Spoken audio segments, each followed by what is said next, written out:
Let's go, guys. Okay, I see people are writing here. Let me just share the link first.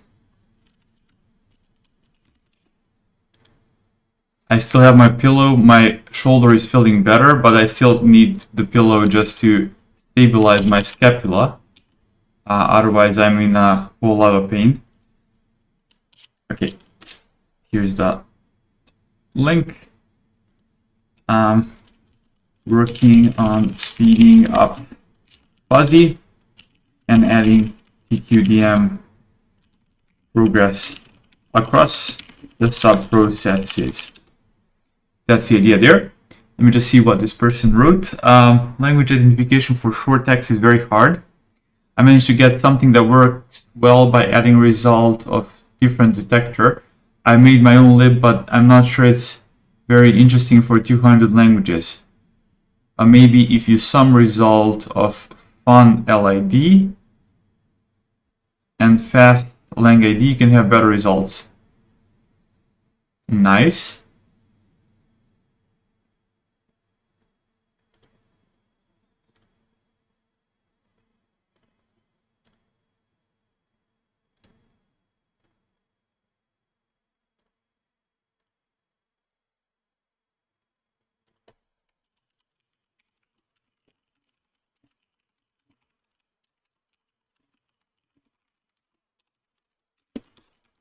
For the second iteration,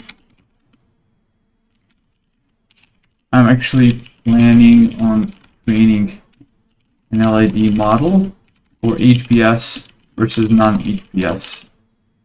Model that can detect and discriminate between HBS and non-HBS lengths. We'll just check out this repo. Oh, OpenLID, we're actually using this. So oh, nice, this is the person behind the OpenLID model. We're actually using this code.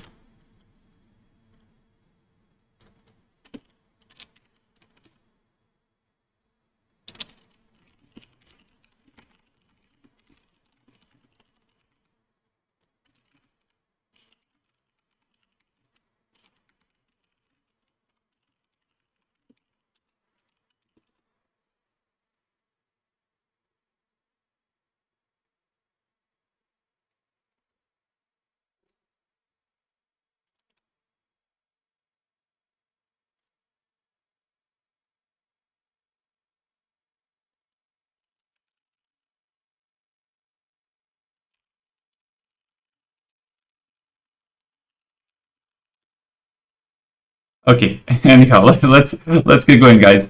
Let me turn on the live chat to see whether people are writing messages. Okay, let's go. I have a couple of things I want to do. Let me just see whether I have any changes here. Filter, I did change filter somewhat. Let me see what's the change here.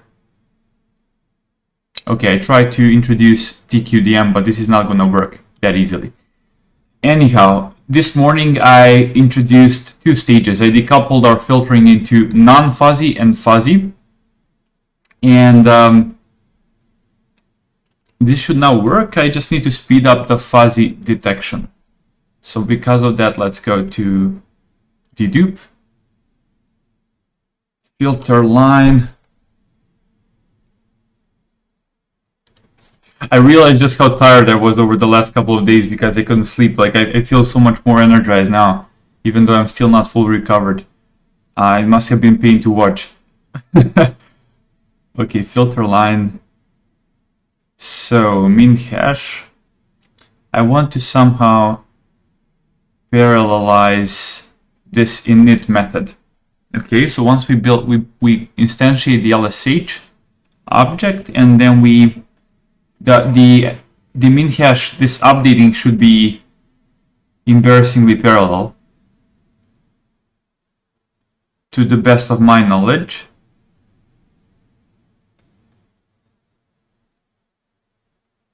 Yeah, because we are just computing this, and then we can dump, and then later we can insert here. Let me think what makes the most sense. Let me see how Eleutherii folks have done it again. Here it is. No, this is actually generate mean hashes. This is the function I'm looking for, the script. So generate mean hash. We generate the mean hash, we update it, and then we return it back.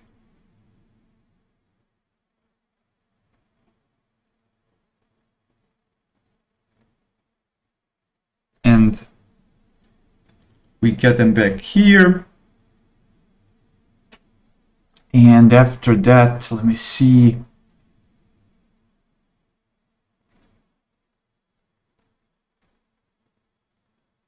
What do they do with those? They append and they dump them. Okay. Makes sense. The only thing here is, instead of documents, we have lines. So we'll have a ton of, maybe we'll have some memory issues if we do something like this. But at least we can parallelize stuff. Okay. Go back here. Parallelize this piece of computation. And then start saving them here. So how can we do this nicely? We can parallelize across the data sets.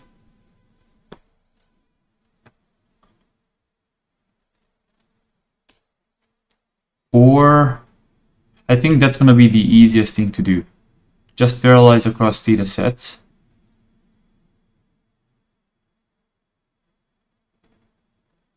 Or alternatively, we can parallelize across the document itself. We have two options. So again, similar to what they are doing here. Updating and retrieving back the mean hash in parallel. That's what we want to do as well.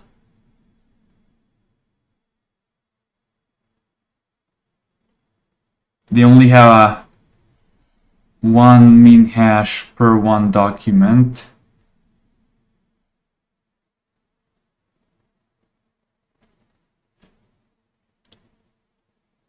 That might be a bit less efficient because these are processes.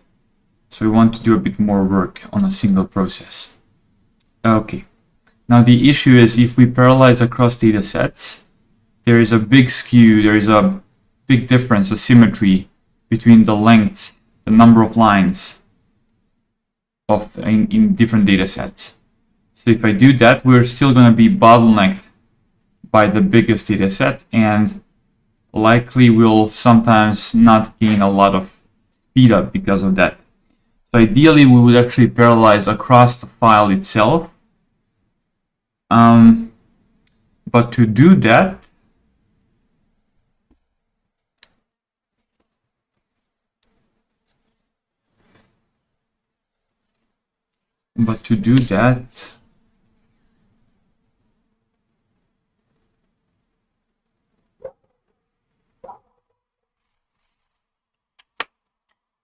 if we grab length on dataset reader, let me see what is length implemented here. It's not. Length is not implemented.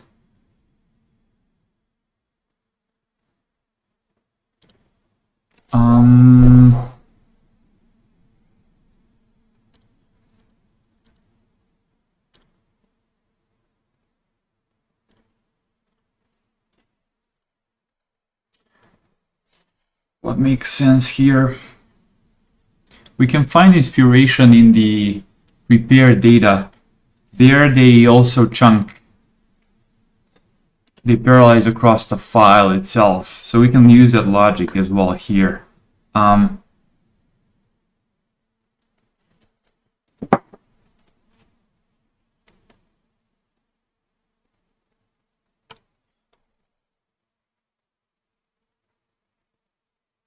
Yeah, that's definitely something I would love to do. Again, we have two options.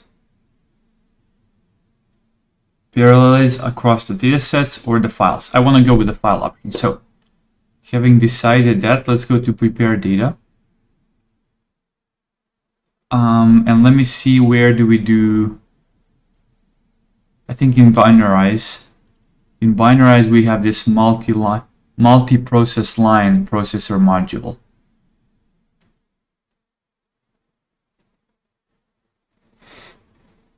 And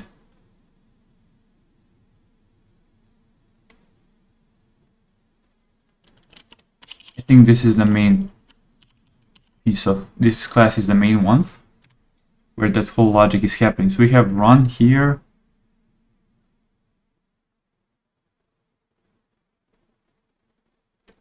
Let me see.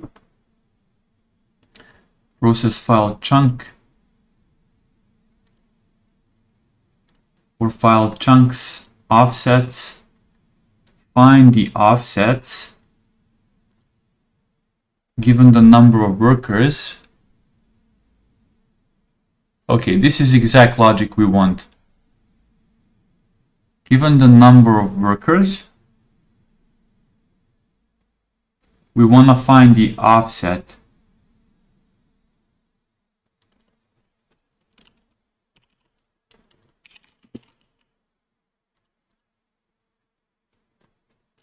Where is this implemented? In fairsec file chunker utils.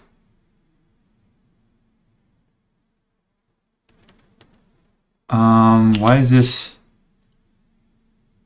grayed out?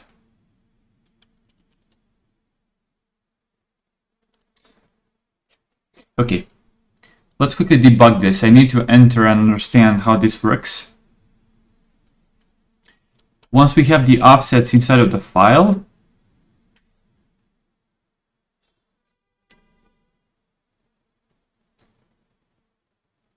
we can create the file chunks, and then we just pass start and end to the process here.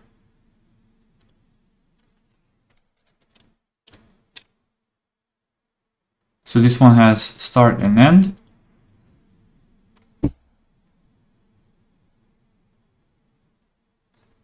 Chunker,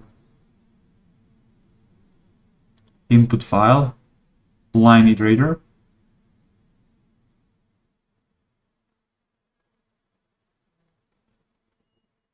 And then process the lines. Okay, let's analyze this piece of code. I just need to remember how this works. So go to prepare data. Pick the right long JSON config. In this case, it's just nothing, no arguments. And then go here. I want to go to binarization stage. Prepare data YAML. This is the output directory. Okay, that's fine. We just want to focus on Flores on a particular. Okay, this should work, guys. This should work. Let me just delete the process data new temporary too. Very creative naming.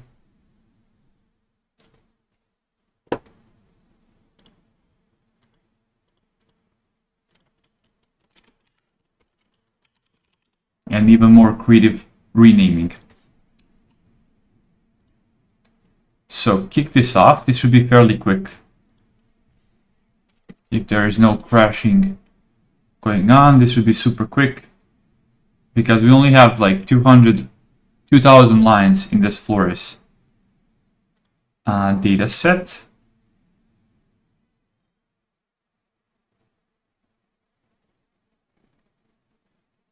Okay. Go to binarize. Okay, here we are. So enter here.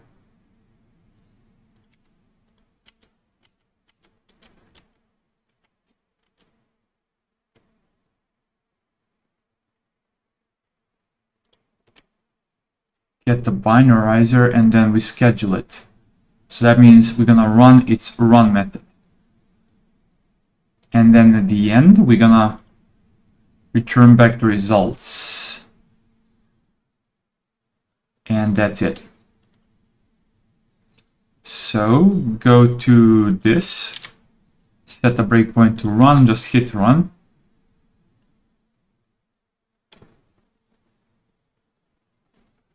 Okay, here we are. We have the input file, which is just a textual file. And now this is the part that interests me. How do we do this? We have number of workers, which is now set to 1. Okay, that's besides the point, but I want to enter the find offsets exactly. Here it is.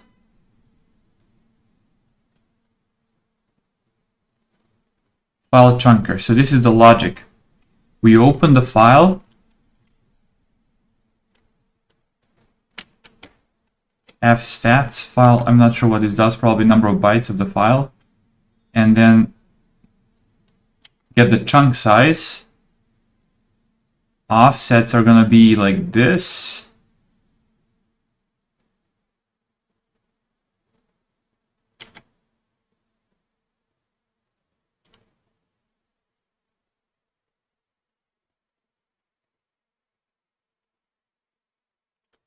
Okay, we maybe want to specify quickly. I want to rerun this, and I want to specify a number of workers to be a bit bigger than 1.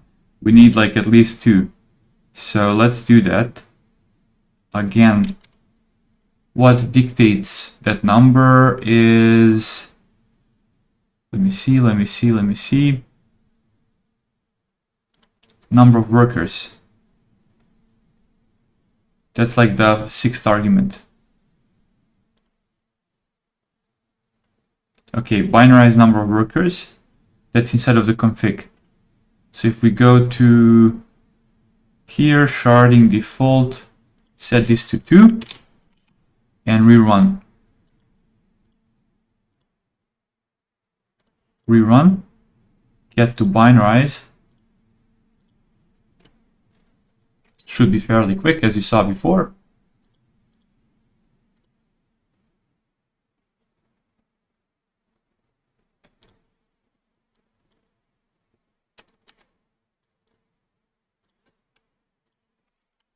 Okay.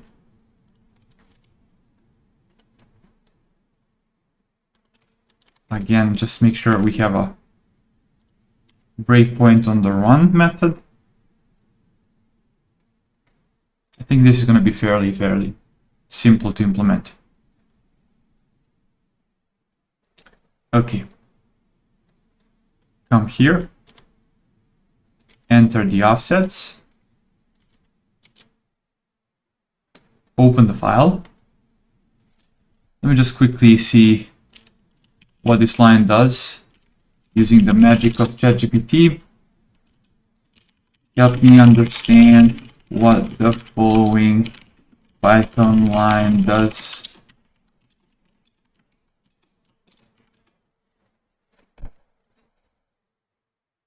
The size of the file in bytes. fstat is a method, returns information about a file descriptor.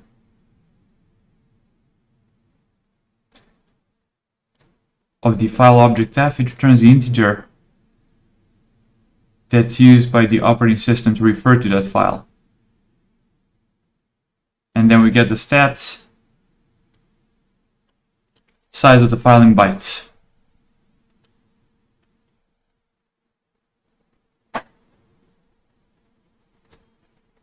Nice. Okay, and then we chunk.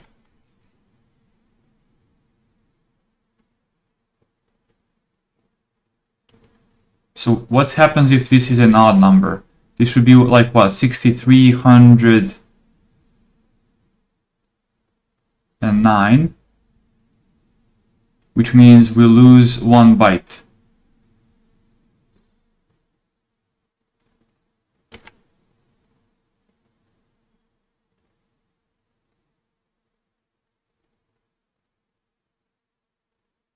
we lose 1 byte.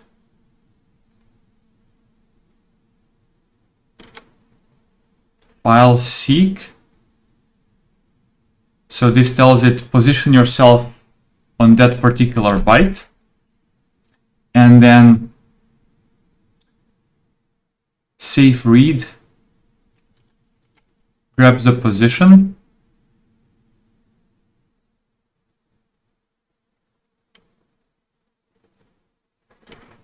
and then we read the line.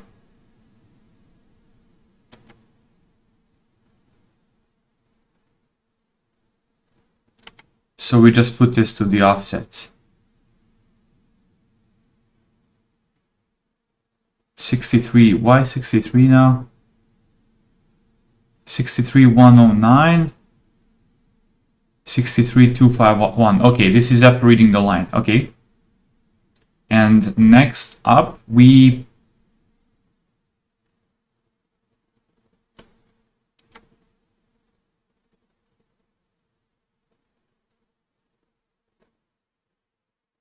so this is our result.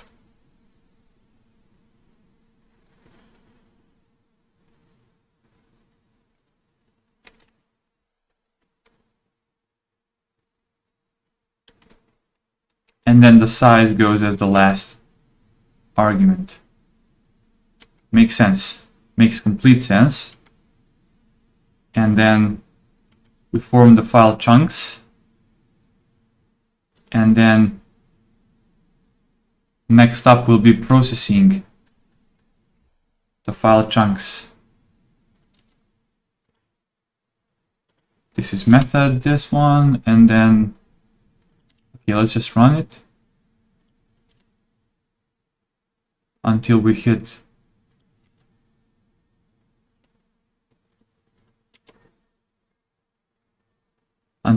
the process file chunk. Exactly. So we build up the processor,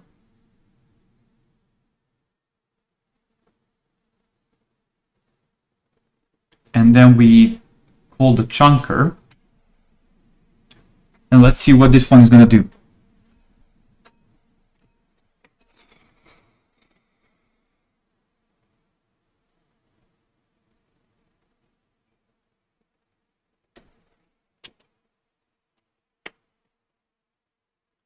Enter.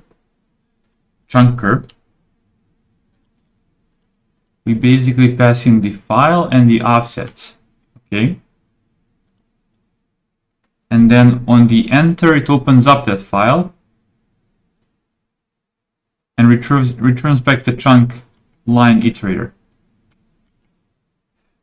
which does what? Just stores that stuff, and then this is how it's going to be, how this one is going to be working.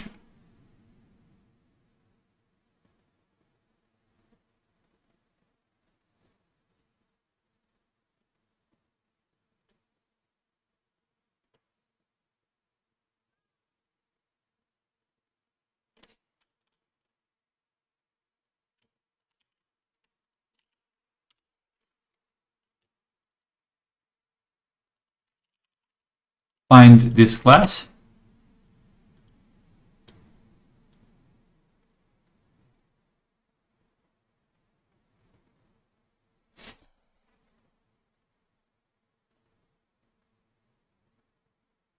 Okay. On entering, it builds the index dataset. On exiting, it finalizes it. And here is what we care about, this process line more than anything else. So process line goes here, and we pass in the line iterator.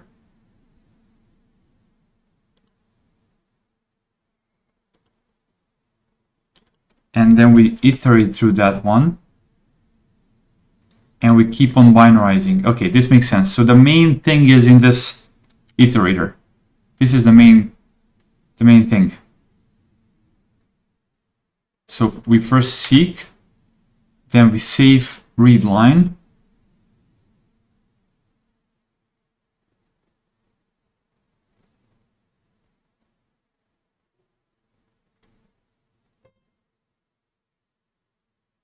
Let's put a breakpoint here, see whether this ever happens.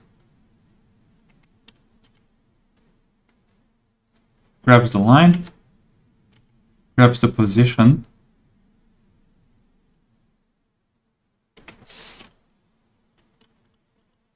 Let's see what's the length of this line. Oops. 265. So each character is basically 1 byte.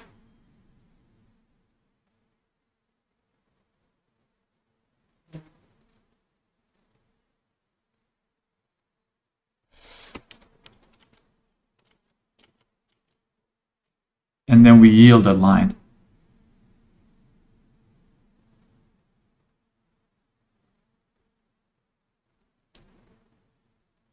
And then we just keep on reading the lines. The first one is only safe. So we read the line. Okay. Makes sense, guys. This is it. This is everything we need. Now let's go back.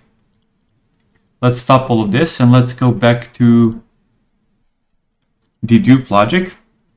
So we want to implement in the constructor of our fuzzy dedup filter. We want to do that type of logic here.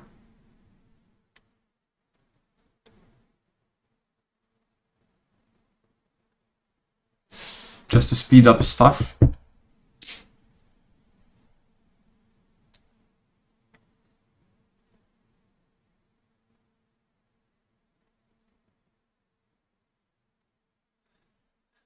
So how do we do that? To do that,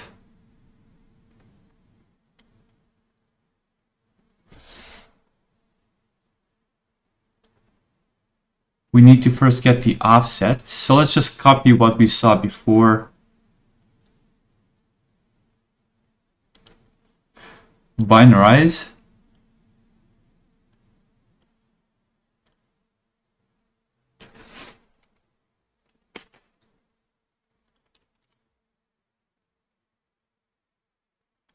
Given the file path, we do this.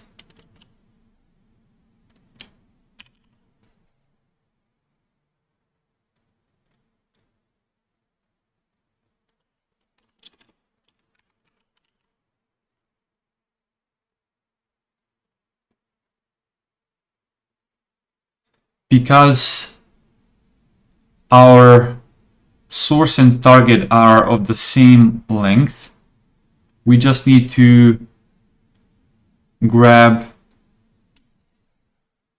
for source file. So we can just do this and then pass in the source and then number of workers. We can specify that as an integer, maybe 5. We can later expose that. And finally find offsets. Can be used like this.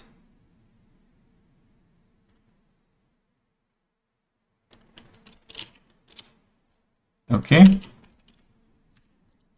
So we now have the offsets.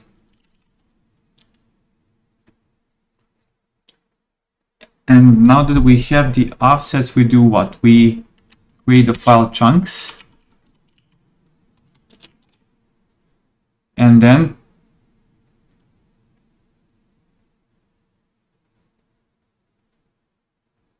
we do a bit of magic here.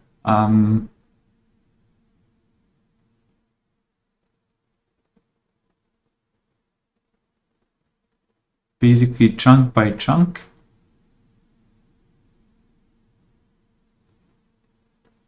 Okay, we'll do this a bit differently. Let me just see what makes the most sense. Go to process file. I'm gonna create a function called compute min hash worker.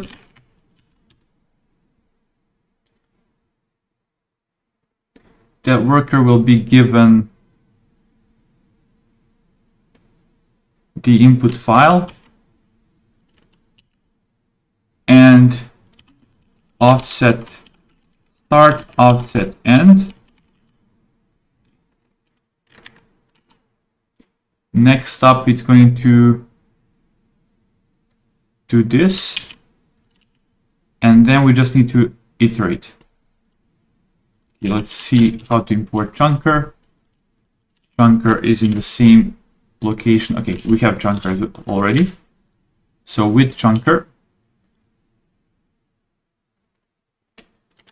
we do this, and now we need to do this logic.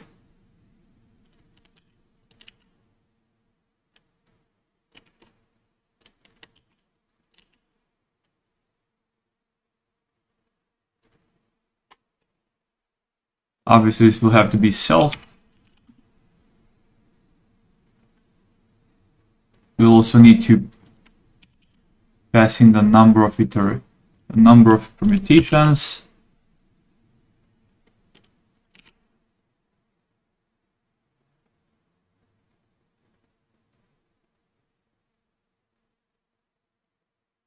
And we need to keep a list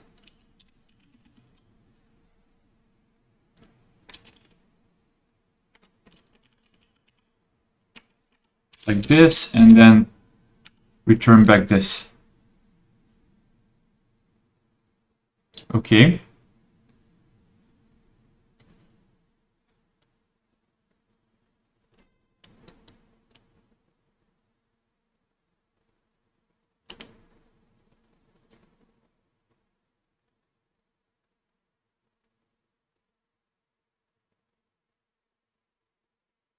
Actually, instead of input file,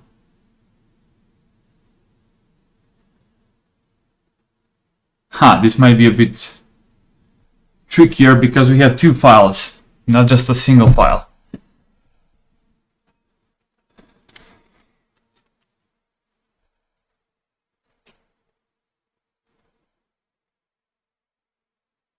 Let's see how we can do that.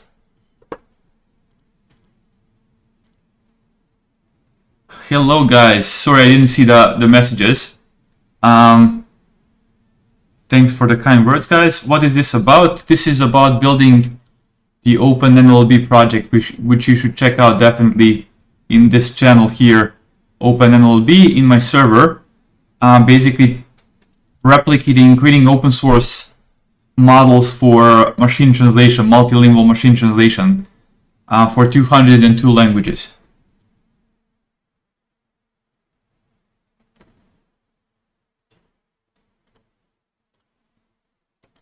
Okay. Let's see. What do I need to do to support the chunker? The chunker should have support for two files. I might need to create my custom classes here. This might be fun.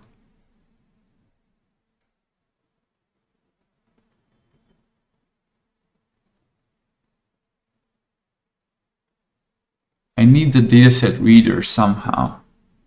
Okay. Okay, let's go back to prepare data. Let's kick it up again.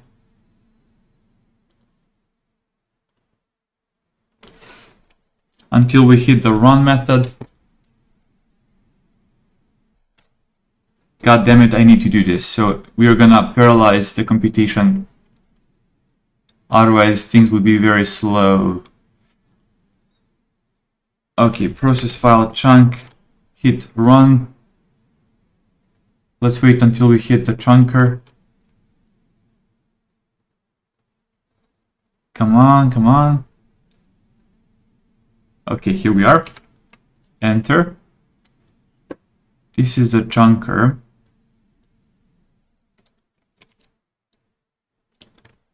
And the chunker currently supports only a single file handle. Okay, so remember that. Whereas what we need is this dataset reader, which actually opens up two files, source and target. And then we iterate through those two.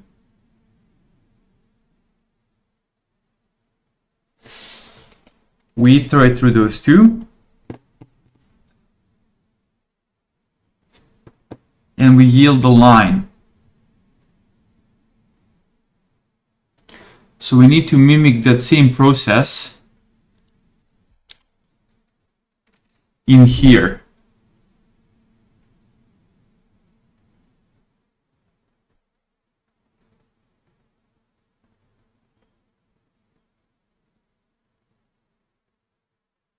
Okay, so that means we will probably have to create our own custom implementation here. Chunk line iterator. Let me see whether they already maybe implemented something similar.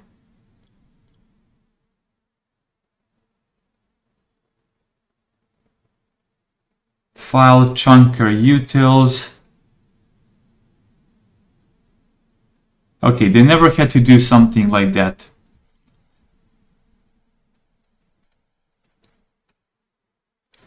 What we need to do is copy this and modify it so that we support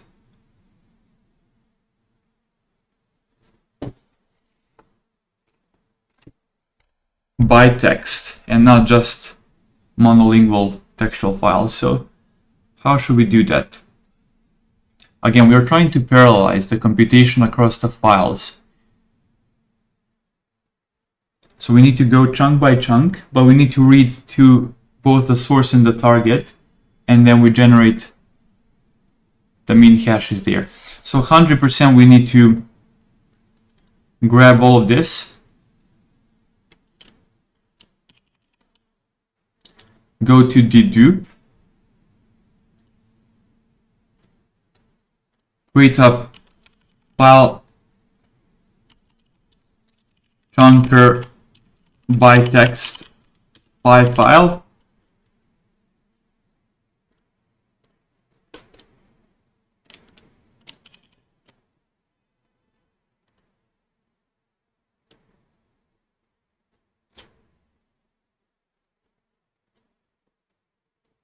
So something like this.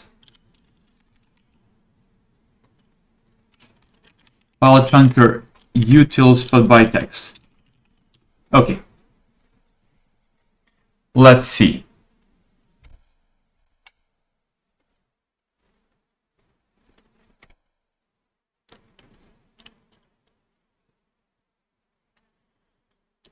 What we need to do here is open two file handles. Okay, we don't change this. We don't change this. We need to change the iterator and the chunker as well. I'm gonna just rename it to byte text chunker.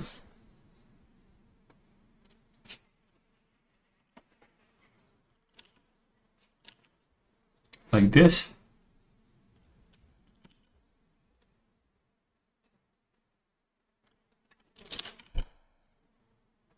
Let me just mention that we found the inspiration in this file here.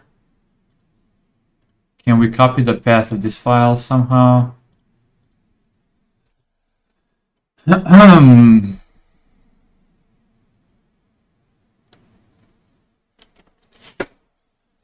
Guys, how can we... Can I just somehow in VS Code copy the file path from the file itself?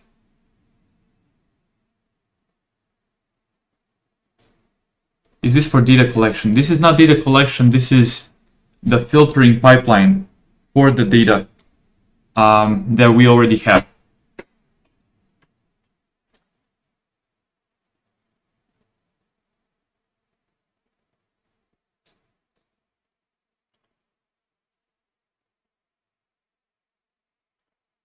Okay.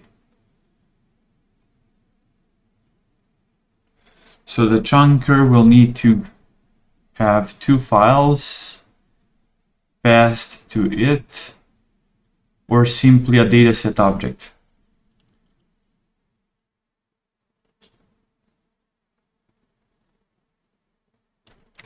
Let's not complicate it. Source path, target path, source path, target path,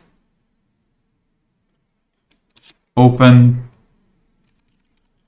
source file handle and target file handle, and close on exit, close this and close this, and then pass in these two.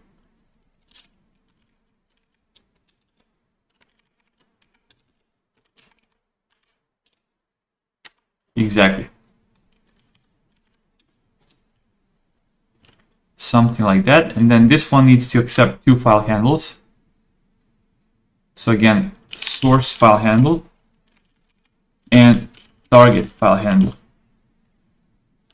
This is going to be source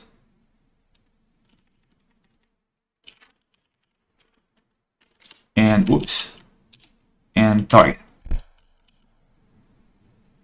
So now this line iterator does the same thing that the data reader does with offset.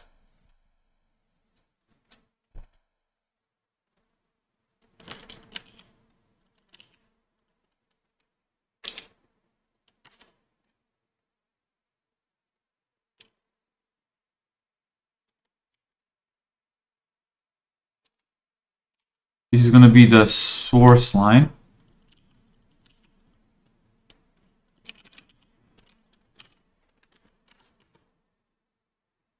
And target line. While source line and target line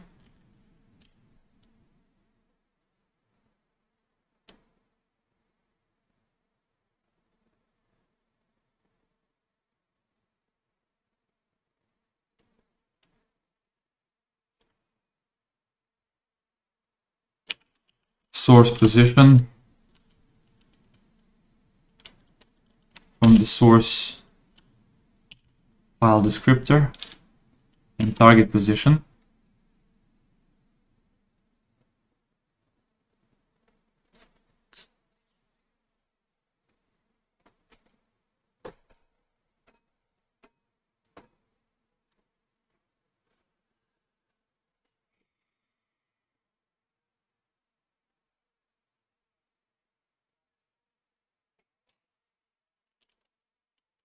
Yield source line and target line,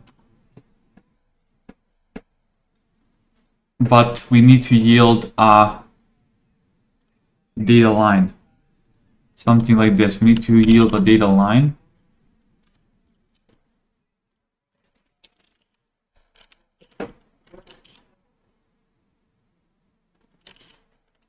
Yield a data line like here,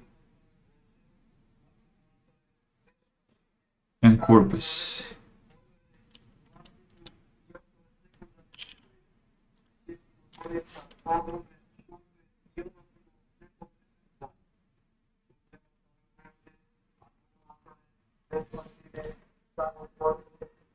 Okay, something like this.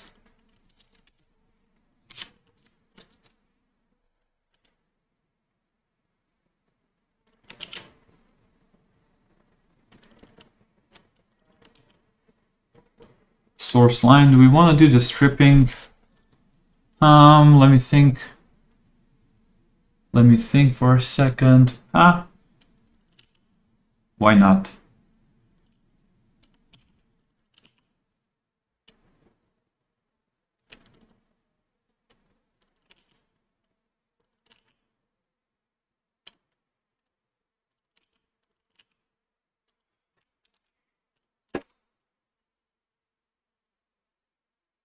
Okay. I don't quite understand this comment and this, but hopefully this will work nicely. We'll test it. Find the offset is not used here.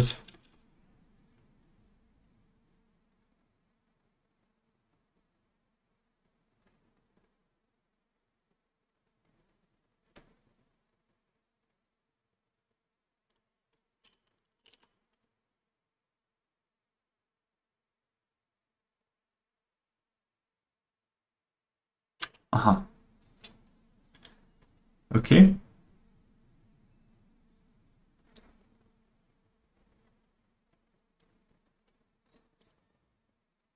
If the end offset is bigger than 0, and this is bigger than the end offset, but smaller than this, break.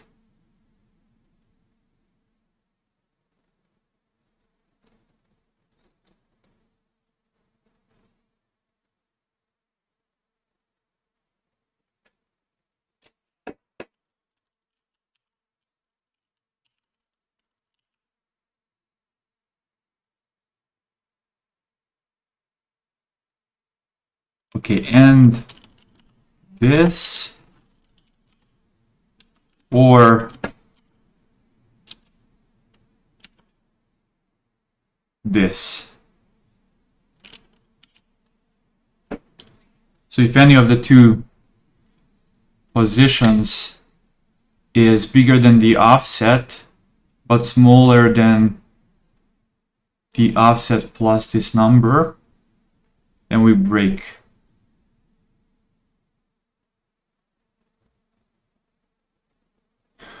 Or we want to raise an exception.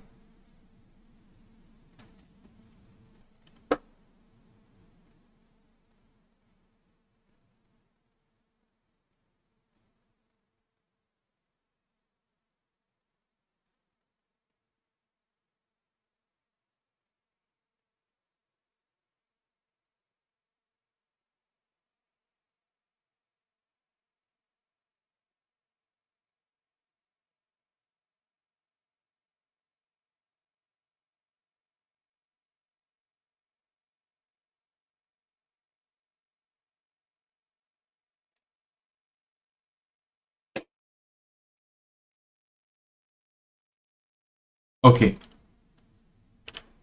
Guys, this should not work. So we have ourselves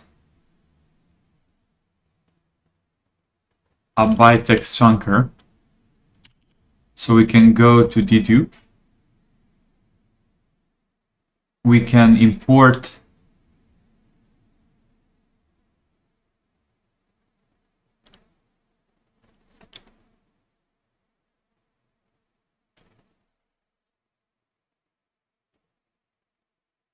filtering filters. From filtering filters,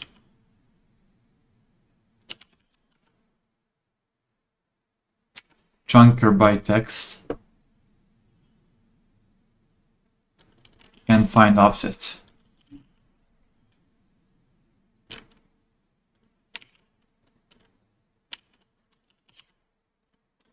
Okay, let me see whether anybody's asking a question. Hello, Smith.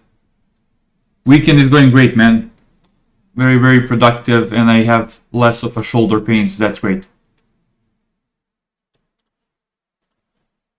Okay, getting back to some good work here. So we grab the offsets and maybe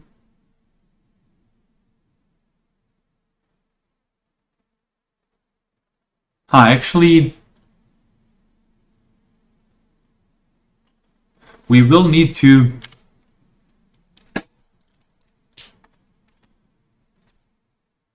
the size of source and target might be different, thus the chunk sizes might be different, thus the offsets might be different. So we actually need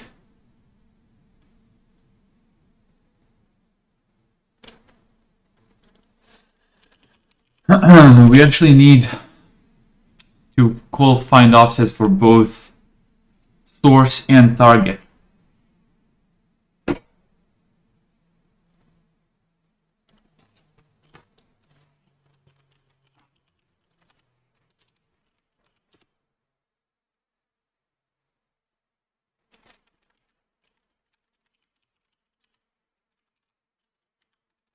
And now repeat this for target.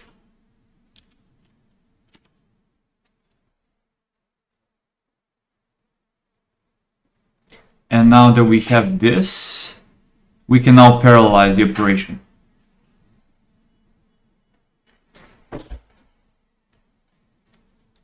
How do we parallelize the operation?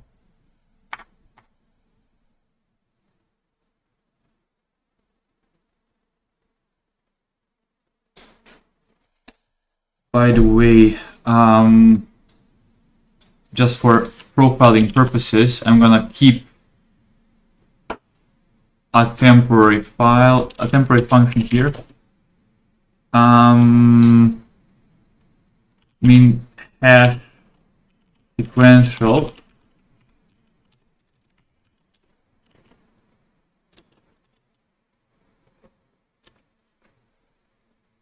as we'll be profiling this.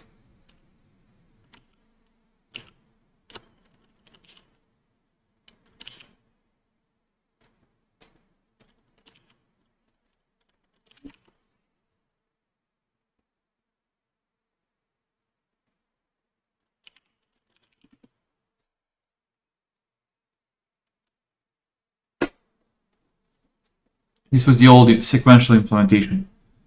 Line by line, we go here, we shingle, we create a min hash, and then we insert. Starting from count 0.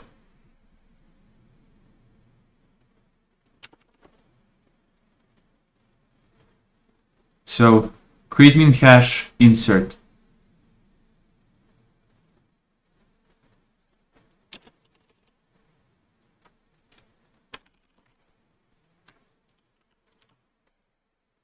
We need to import time.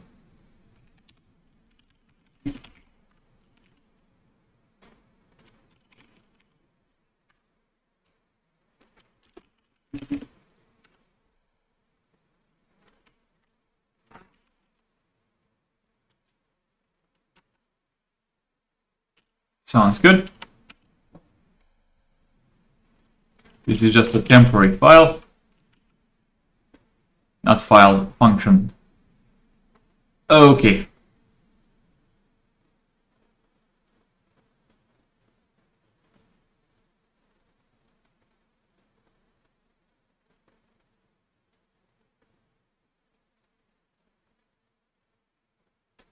Instead of doing this, we'll just pass in LSH as well. Okay, later we can fix that. Bottom line, now we're almost there with the parallel implementation. We have the offset, we have the chunks, and now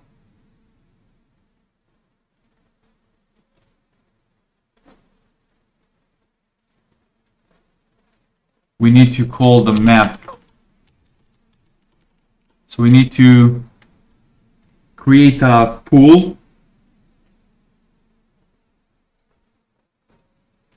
I recently implemented this in fairsec for the LID. So let's go there. Fairsec curse words. If you're wondering why there are curse words, this is just the toxicity list.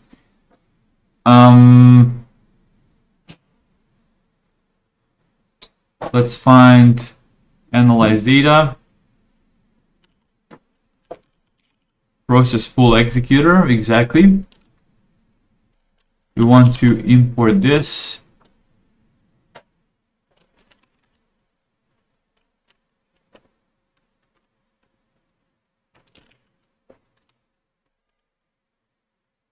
And then I need this logic.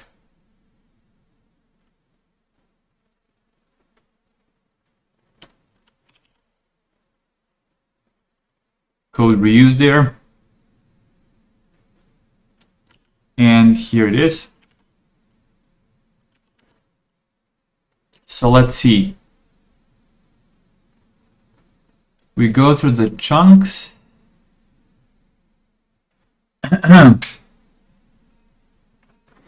Let's see how we're going to do this.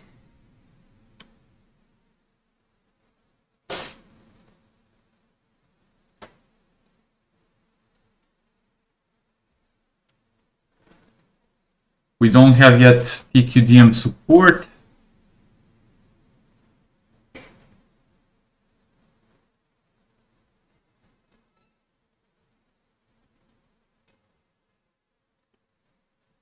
So we can comment this out, I think.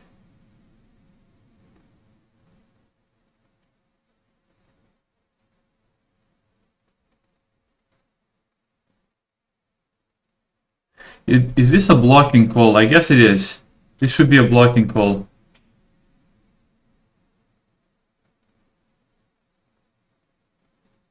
There is no limit on the wait time. So this is a blocking call.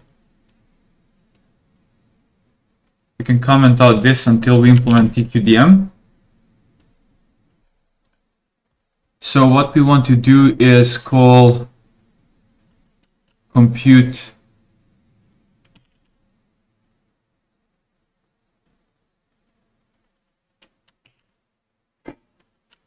the number of workers here.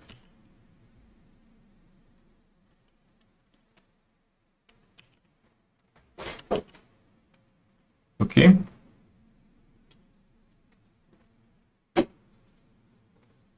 And then we go through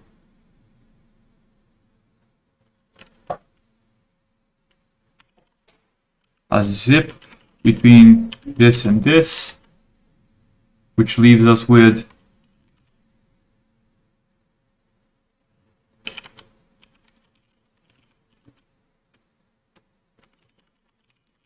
source and target chunk.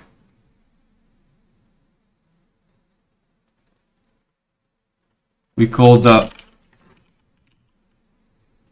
compute min hash worker, and we need to pass in some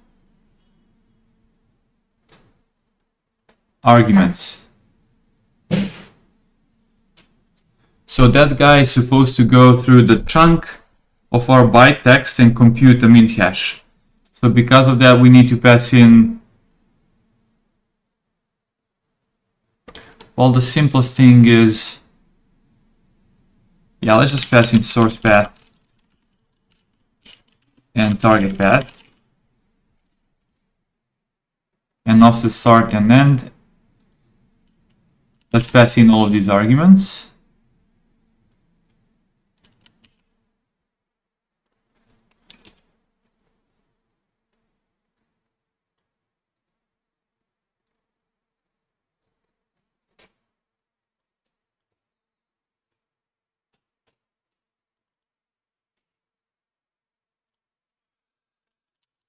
Source offset, target offset,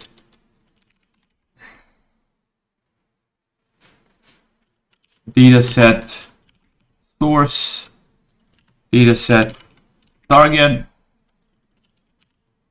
source offset, target offset, number of permutations, sorry.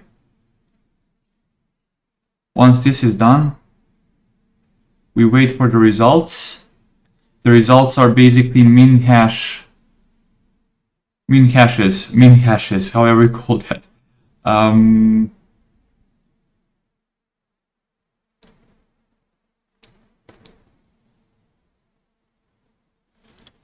Let's create something like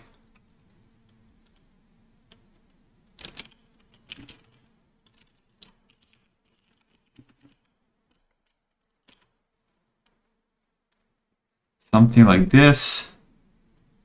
We just extend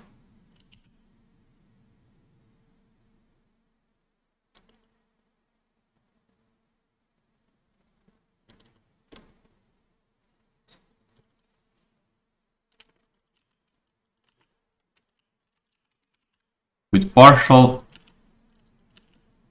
and then at the very end we just insert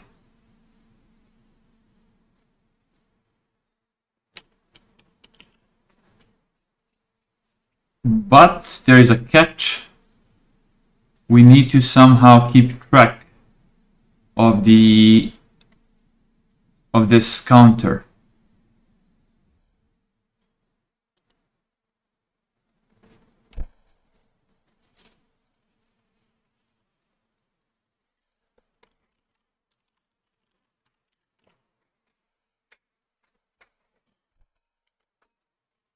Here we are getting there, guys.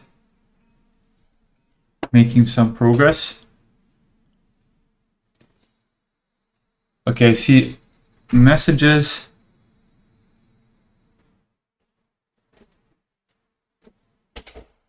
Nice, Smith. Thank you.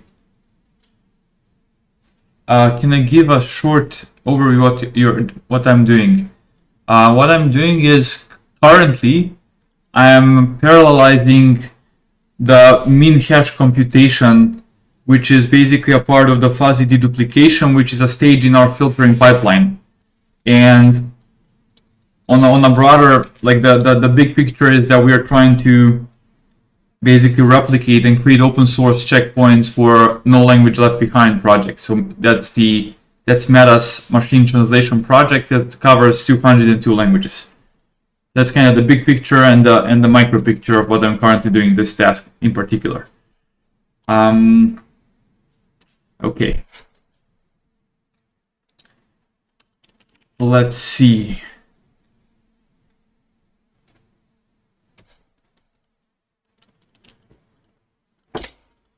Min hash worker. What am I left with here? So we call the min hash worker, we pass it in the files and the offsets. These offsets should contain tuples. This should be like a tuple.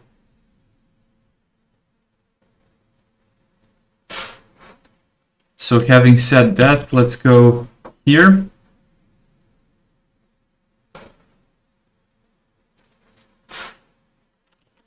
Source offset, target offset. Let's just get this to work. Bytext chunk or chunker bytext.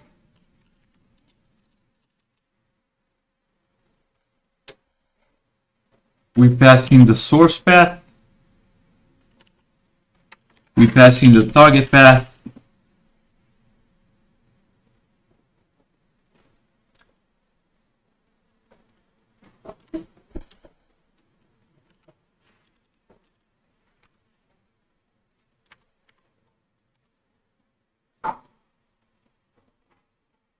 Bytext chunker. Let me just think for a second. So start offset and end offset. Those are going to be different for the two files we have.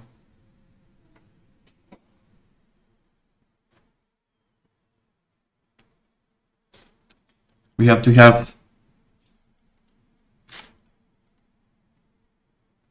this should be like a tuple.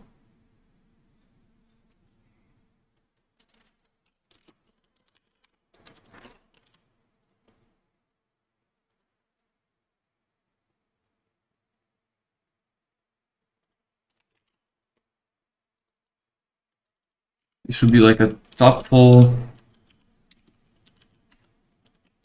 of integers. And same here. Use like source offset, target offset, source start offset, source end offset.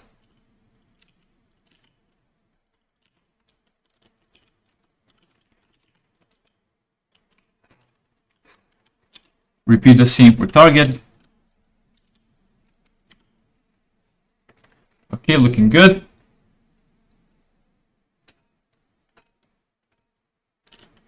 Open this up.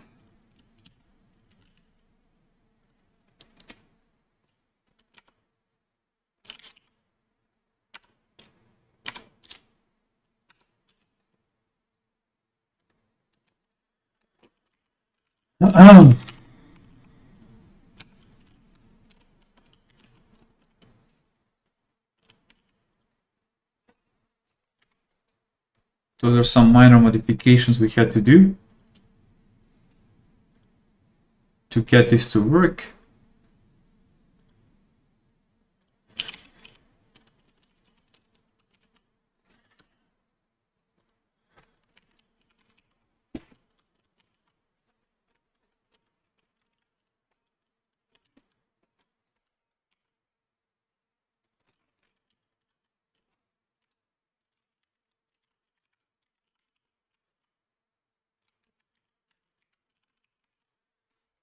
And this is just some mechanical work we have to do here to assign the right variables. Repeat the same thing for target offsets. I love Copilot for these repetitive tasks. Okay, and then for source, we need to use the source. For target, we need to use the target. Then we read the lines. And then, okay, tell. And then here we have to check if source offset is bigger than 0.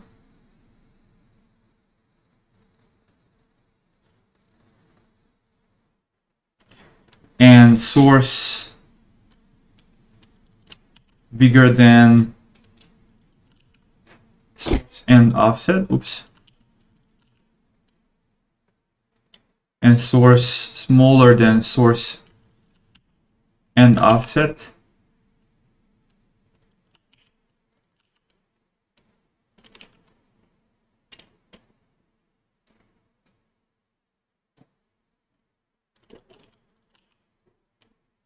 And then target and offset.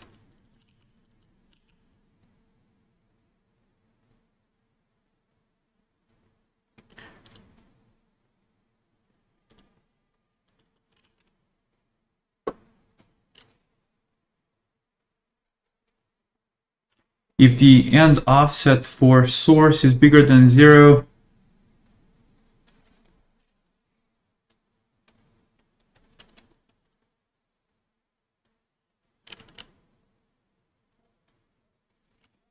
well, they are either both bigger than 0 or they are both 0.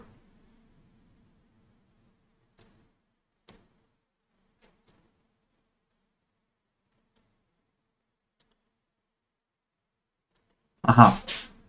We will have to pass in the corpus information here as well, I think.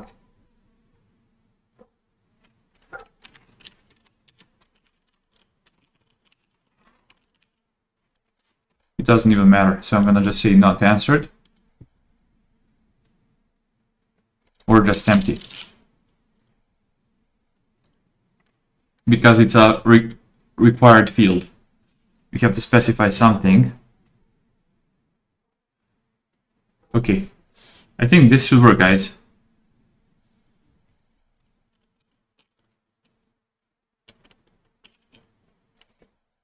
This should now work.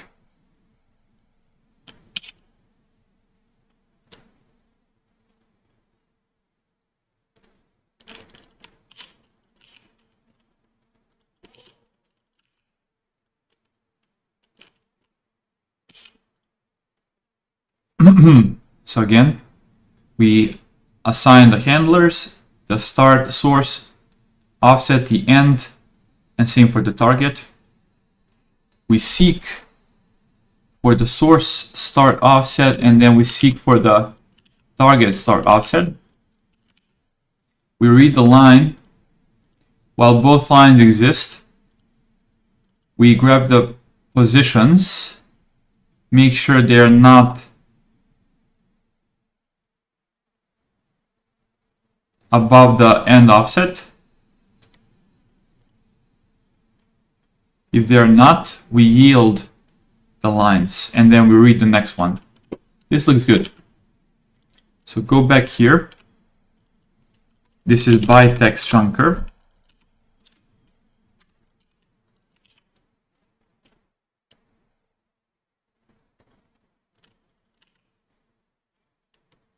So we pass in the source offset and the target offset, and I think that's it, right? That's everything we need here. Yes.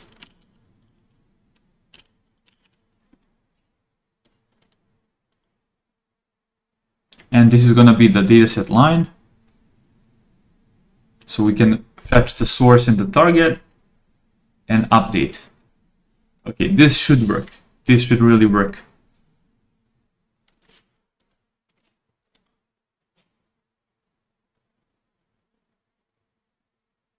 Let's test this. I think this is now ready to be used.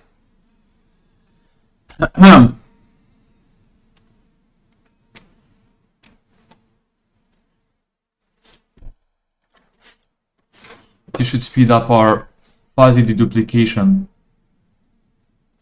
LSH construction. No worries, Jean, if I'm pronouncing your name correctly. I guess it's a French name.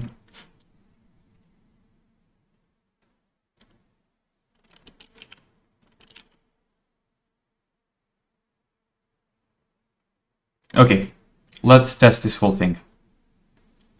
Stop this run. Go to the filter. Okay, how do we speed this up? I want to focus only on a single direction. So I'm going to go to directions, focus only on a single direction, just to speed things up. And also, I'm going to quickly reduce this to only a single file or something. Let me see. This is the data sets. How can we I just want to focus on a single file to speed this up. So let's go and see how to do that.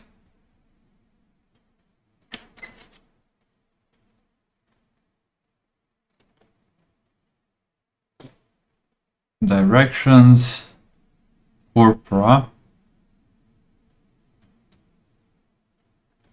single direction, go to the group,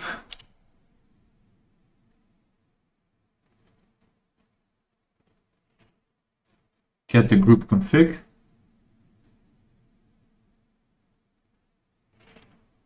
load the data set from train primary or train mind.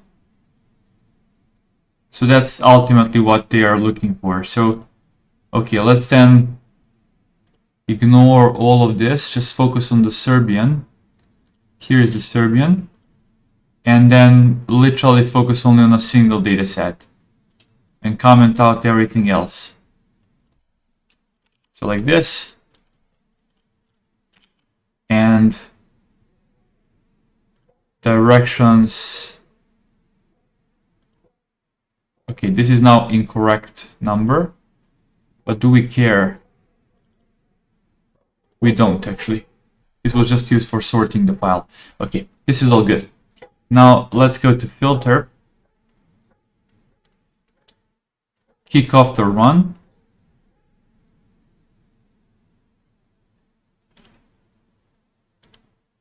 and see whether we have any crashes. Let me just first set the filtering config here. Okay, now we should be good. Kicking up the filtering job. Here we are. Construct the filters.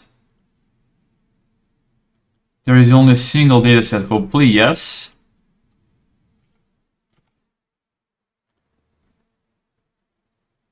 Where are we writing this? I guess here. Just a second, let me see what's our output. Location, test fuzzy. Okay. Test fuzzy. Let me delete this and restart just in case we have some residual caching stuff there, which might interfere with the run. Kick it up again. Wait until we hit the filters. Here we are. Get here. Okay, file. Let's process this. And that was quick. Okay, that was quick because we only have a couple of lines. So let's just see here. Batch train primary. This dataset is already finished. And here are the results. We had 643 lines before, but we only have 37 lines after, because we filtered out a bunch of data points. That's how I've configured the line length filter.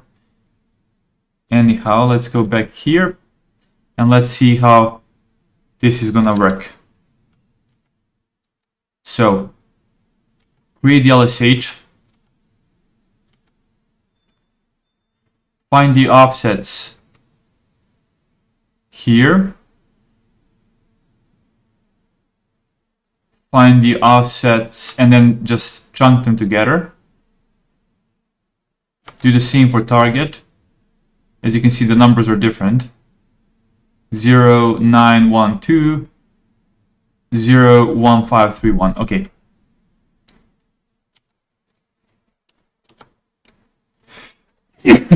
Excuse me. Put a breakpoint here. Let's see whether this is gonna work.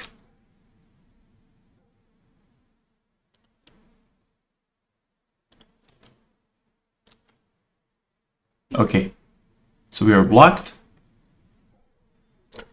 Go inside here.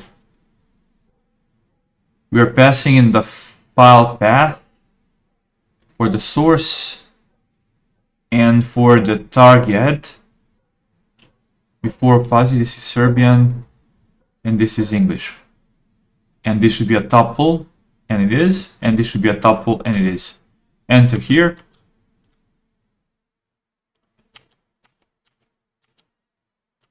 Open, open.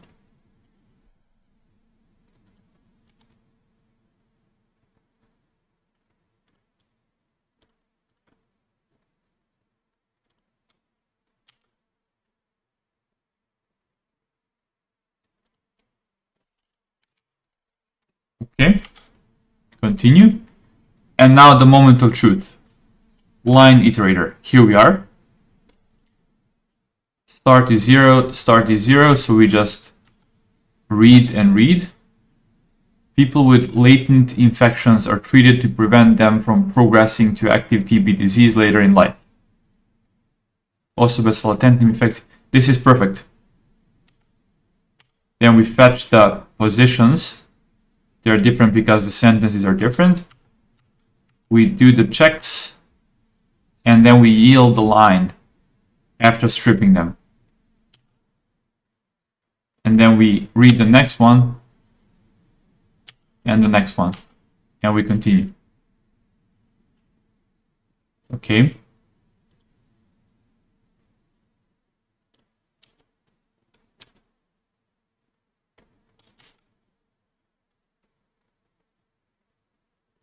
Hepatitis, blah, blah, blah. Hepatitis, blah, blah, blah. Okay. Update. And so we keep on doing this. We keep on this looks good, guys. This looks perfect. So we are now handling a chunk of this particular data set. And we will be retrieving the min hashes for them. Okay, and then extend is being called. Next one. Let's just put the breakpoint here. Remove this.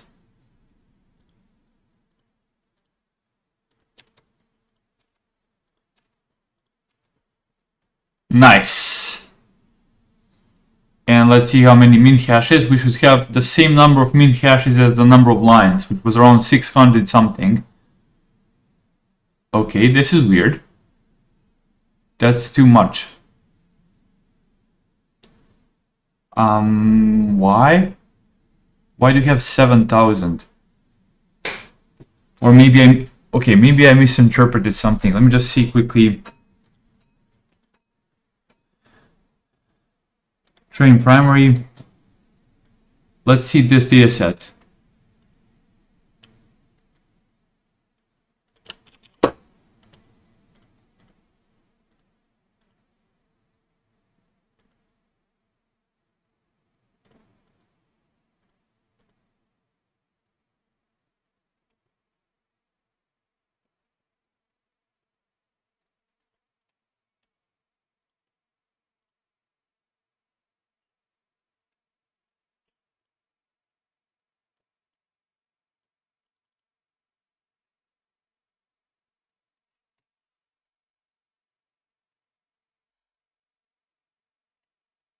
Let's find the data set. Data, HBS, primary. So we are looking for this one, ELRC 3041, Wikipedia Health.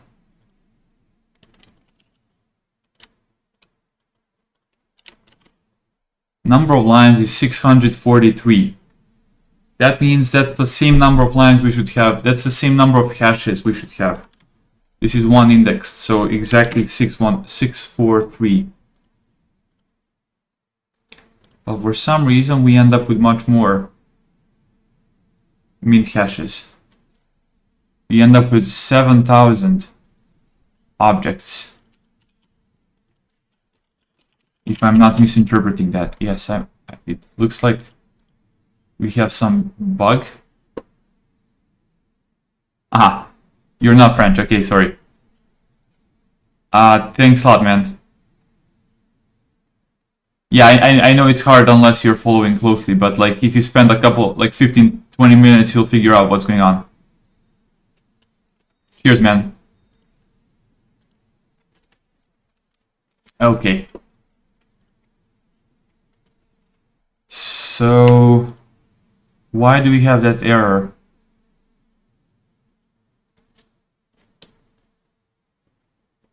Why is the partial one so big? We start from empty and we append. Oh. Well, that's the error. We create the min hash, then we go to the shingles and update the min hash, and only then do we append. Okay, this was a silly bug. Unintentional.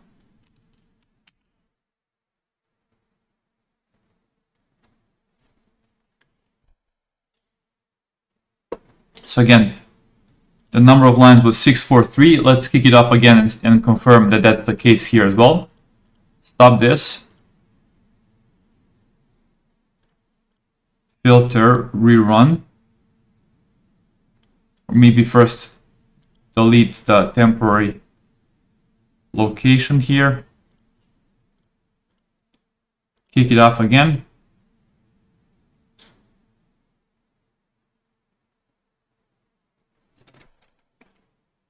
Run.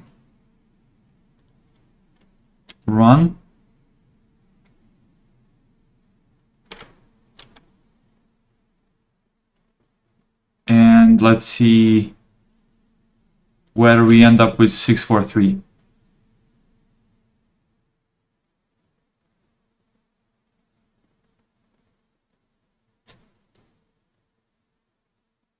Okay, now for some reason now we have too little. Wait, what's going on, guys? Min hashes. partial has only 7. What's going on? We go through the lines and then we append. How come we have only 7? Okay, we'll get to the bottom of this super quickly.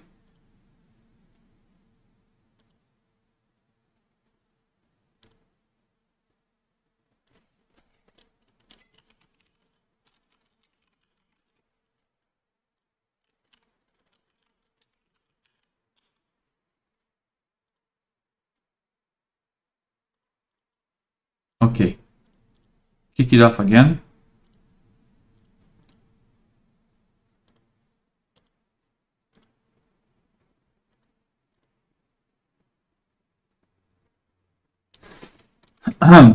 Okay, here we are. Get the offsets.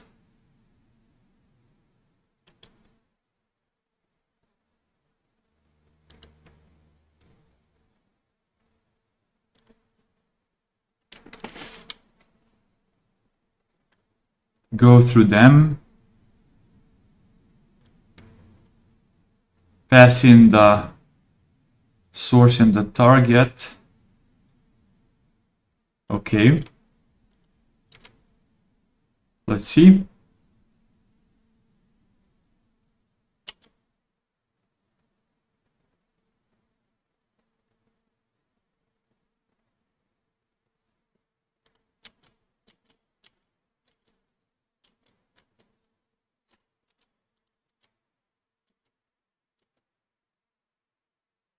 Let's see what offsets we've got. We have, so this is the first, this is the first chunk. So let's make sure that this line, hepatitis, is the second line here. And indeed it is. The next one should be, it has also recognized the vulnerability of victims. This should be the next one. Let me just put this on the side here. And let's put this on the side here. Maybe move it a bit to the right.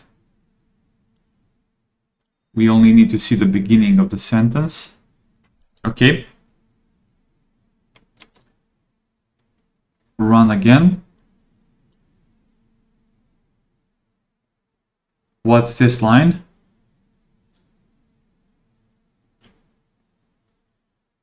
Huh, it skipped something.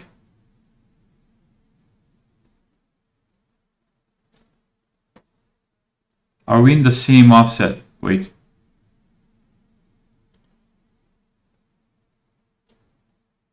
Okay, this is the same file. Why do we skip that much?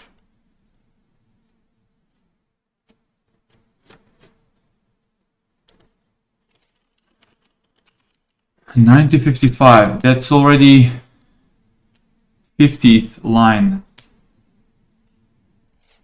Okay, let's do.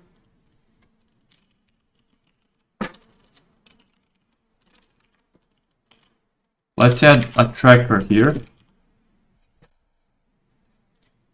because either way we'll need to append the offset. There's also going to be the global offset, but for this particular file, I think we can just do something like this for now.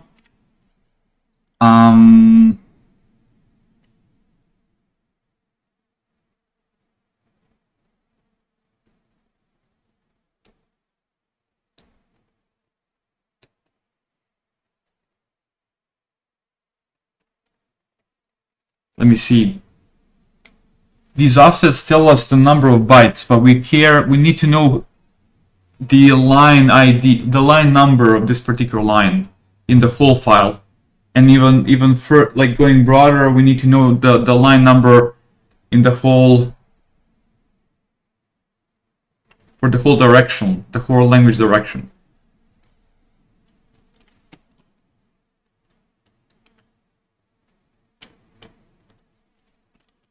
Okay.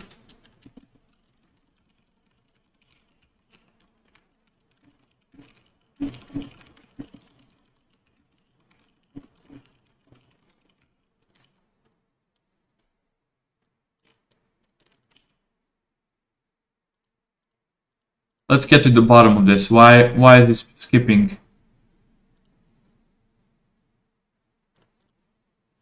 Why are we skipping?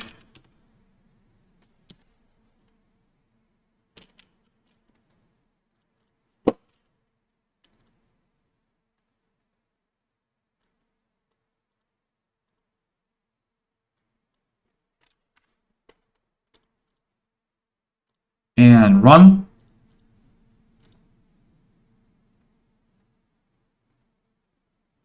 Quick recap of how the pieces of the project come together. Check out this is the best thing you can do. Go to the project. Just go to the README and see the getting started guide, where I actually explained all pieces of the project in here. So you can check out this one. I'm gonna paste this to the live stream chat in case you can see that. I'm gonna also paste it in to the server here in case you're there.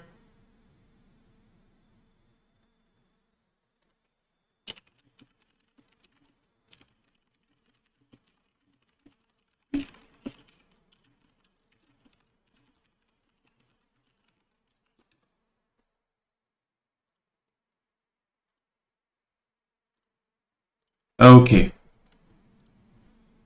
let's see what is going on.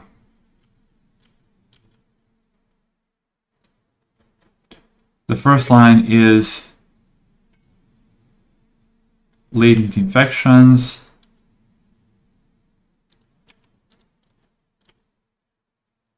This one is the hepatitis, I guess. Yes. So the third one should be, it has also recognized.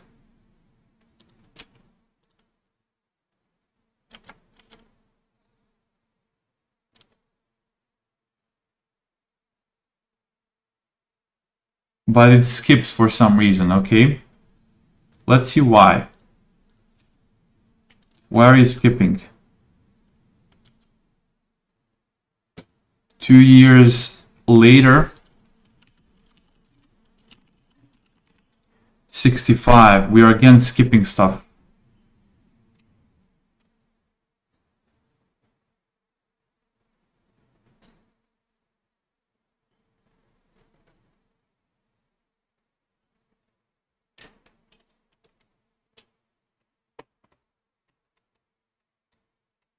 Huh. Could it be some interference on the file handle itself from multiple processes?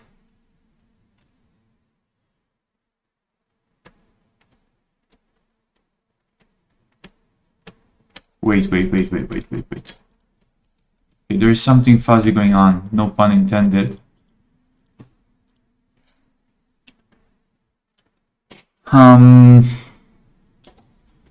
Let's go to the prepare data stage, binarize file.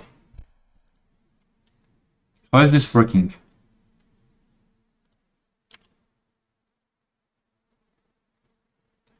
Process file chunk, and we pass in the offsets, the file chunks.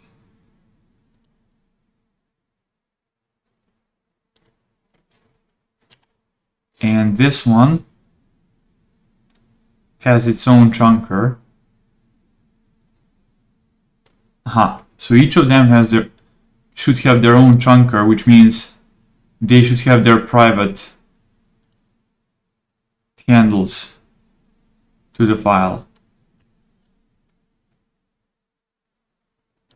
So chunker, every process has its own chunker, which means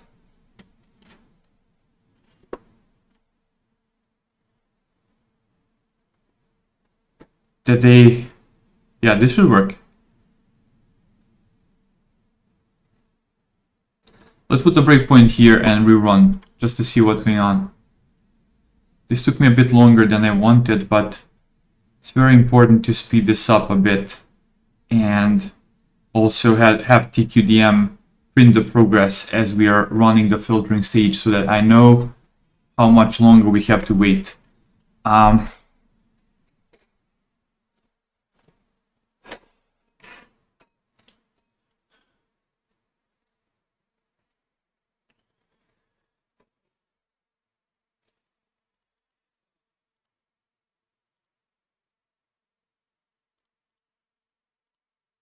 Kick it off.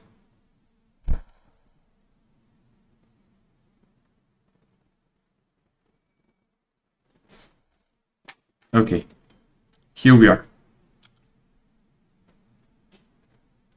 Again, this is this one.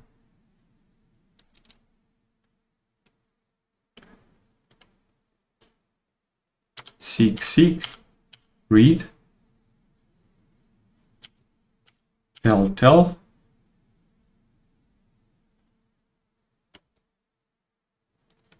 yield,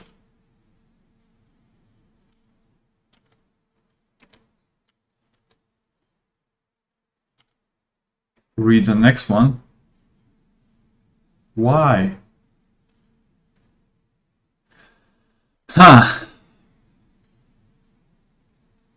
Put a breakpoint here instead.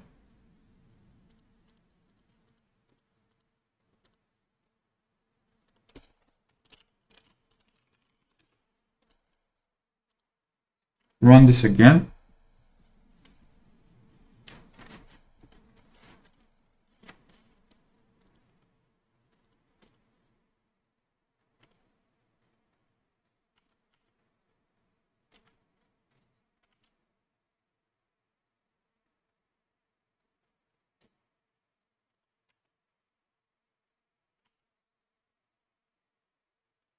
Okay.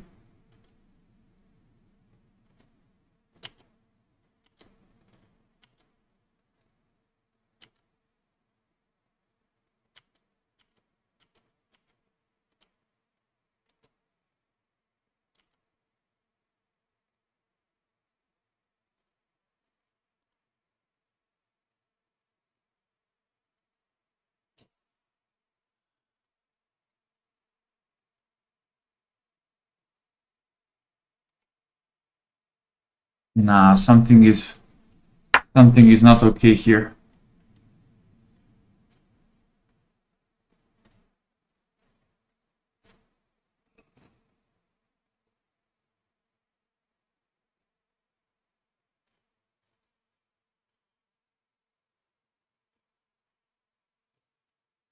Undeterministic behavior of tell.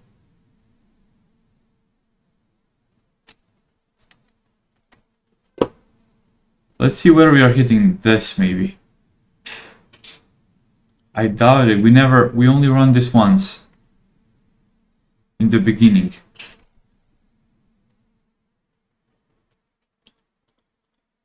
Okay, continuing on with the debugging session. Run again.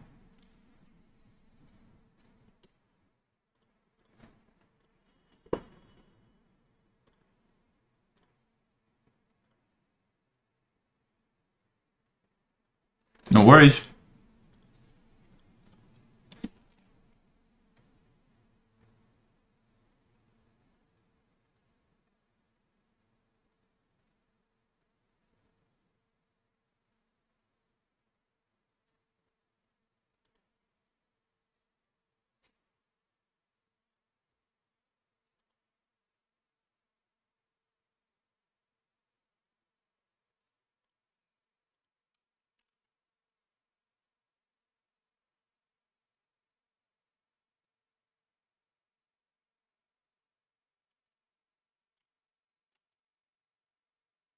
Maybe we have some decoding errors.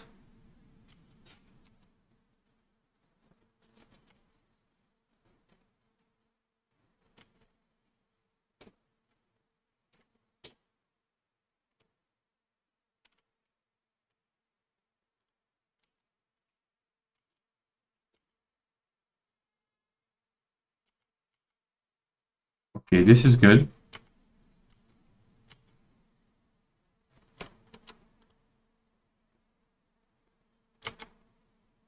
read the second one. This is good. This is good.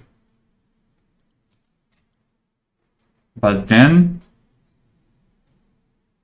after this one, which is here, has a broad spectrum of presentations that range from a complete lack of symptoms to severe liver failure. I think that's the line, right?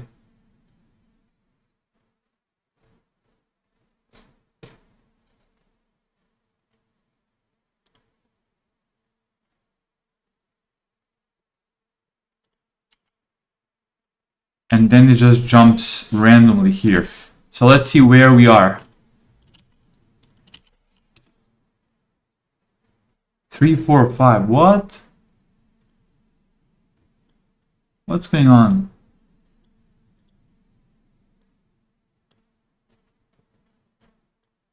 That's definitely not 3, 4, 5.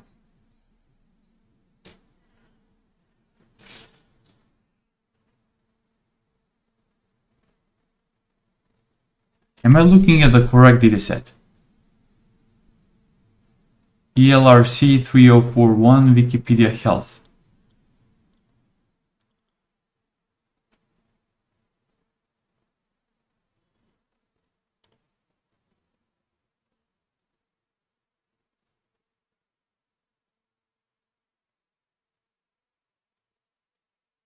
Serbian Cyrillic.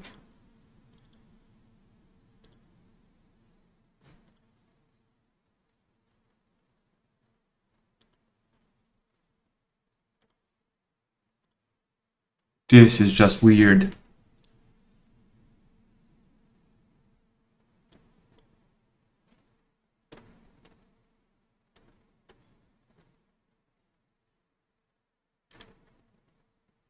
Okay, let's do safe read.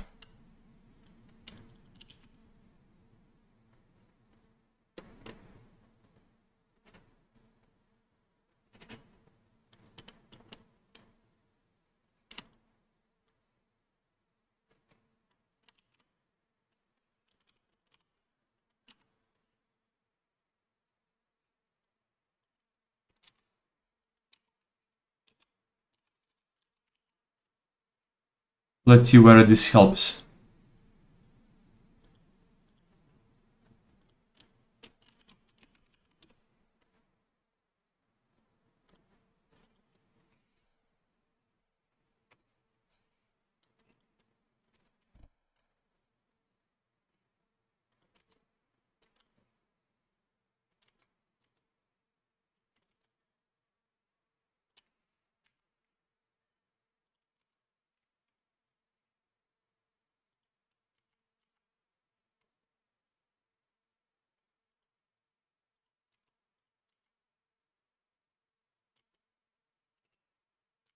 Okay.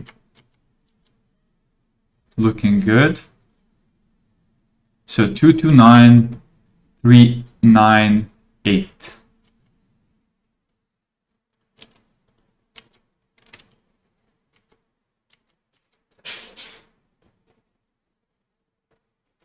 Okay, why? So it definitely did not fail.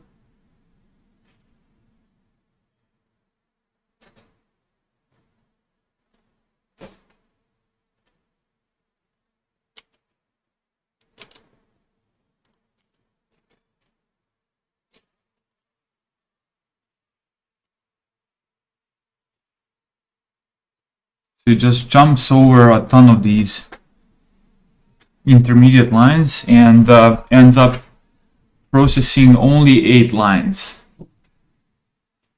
Whereas we should have processed many more. Or did we? Wait. This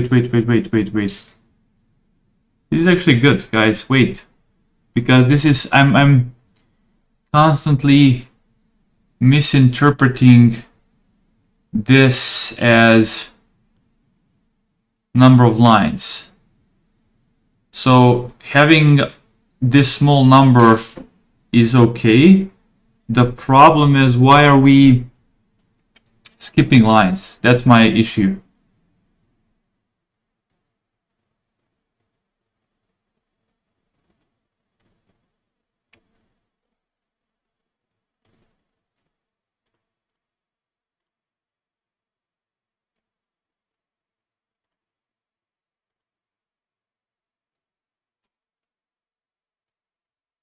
Why are we skipping lines?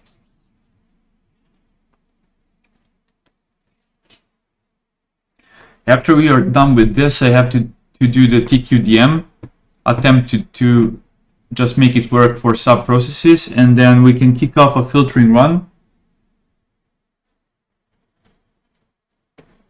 And then we can tune the parameters, and then we can proceed to the next stage to finally start training these models.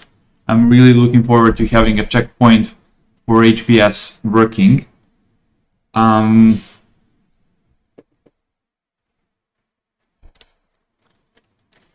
I'm just confused by the behavior of this handle. Okay, let's continue.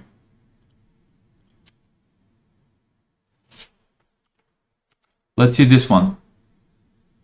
So from 912 to 1673.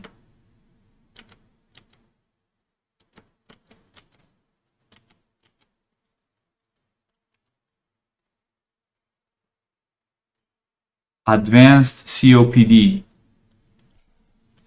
Where is that line?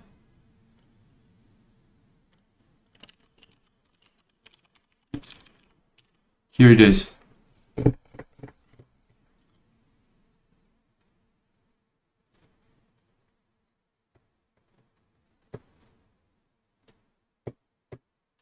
Could it be that we are not, maybe we have to set this to UTF-8 explicitly or something like that. Let me see. Let me just think for a second. So this guy, dataset reader. Aha! We open it as a read mode text. Maybe that's the difference there. Read mode text. And then we just iterate.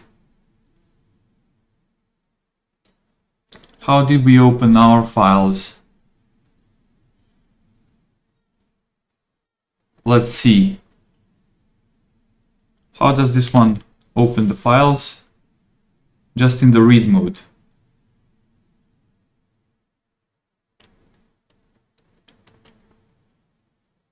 Maybe that's the difference, but like I don't understand why it should be different. Read as text. What's exactly the difference between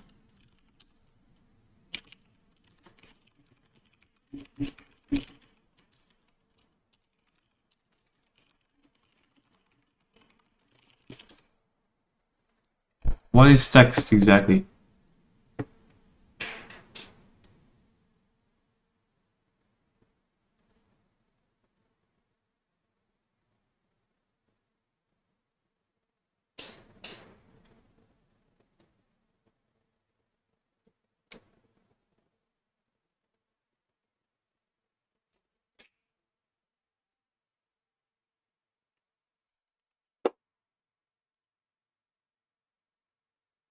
So what do we want to do out of those two?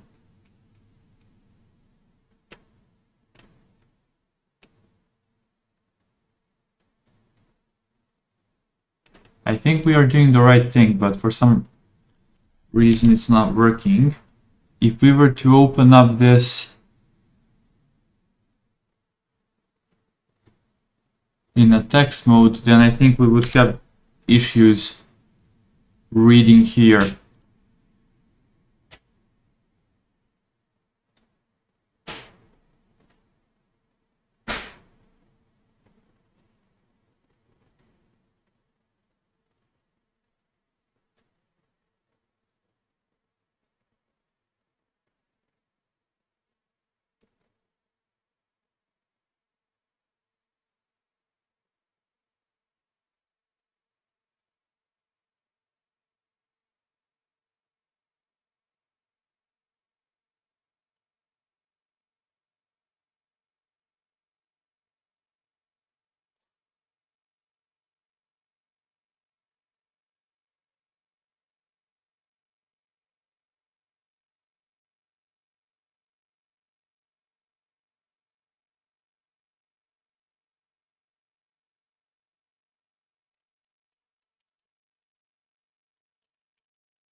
What would happen? Let's just test it without thinking. Like, let's just try. If I put this here, what happens?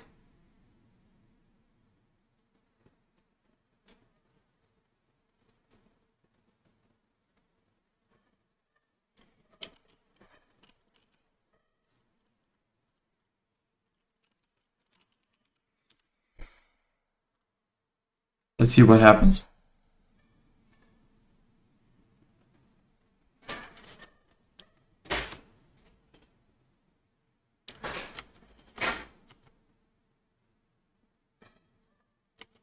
Okay, it looks like it's handling it well.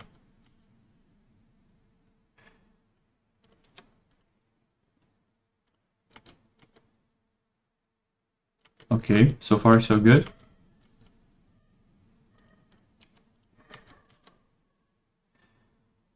It consistently jumps to that particular line.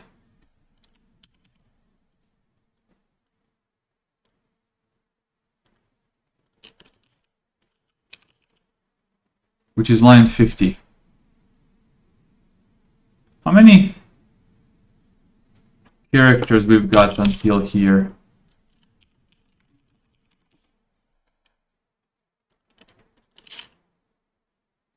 $7,000.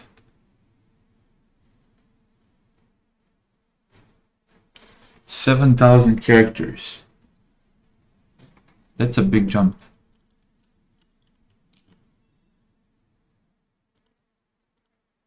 Why is this whole file seems to have too little? 76,000 should be the size of this file. So why do we...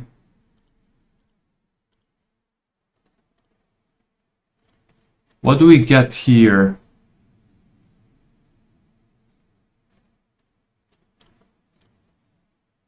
Let's stop this. Rerun. So we should have at least 76,000 for the size.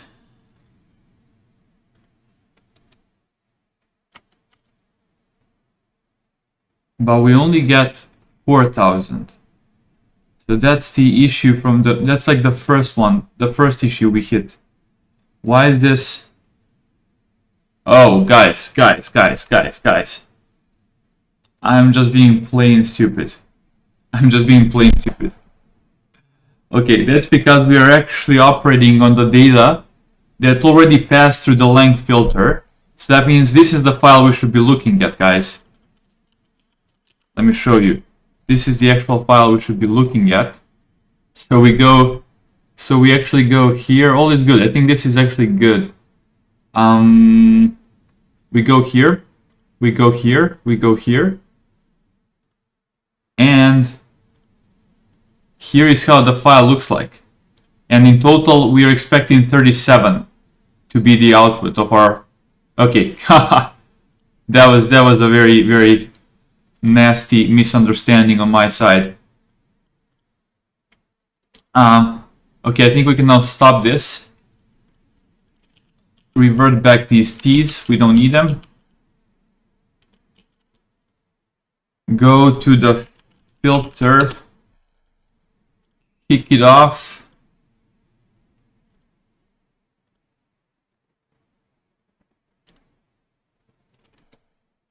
And just wait until we get to the end.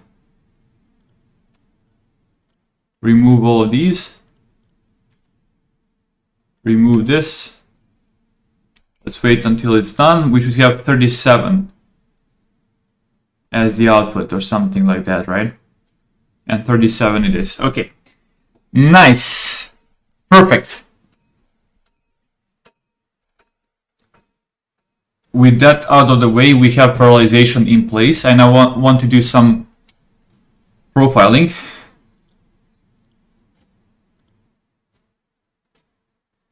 This was amazing. Feels good. Okay.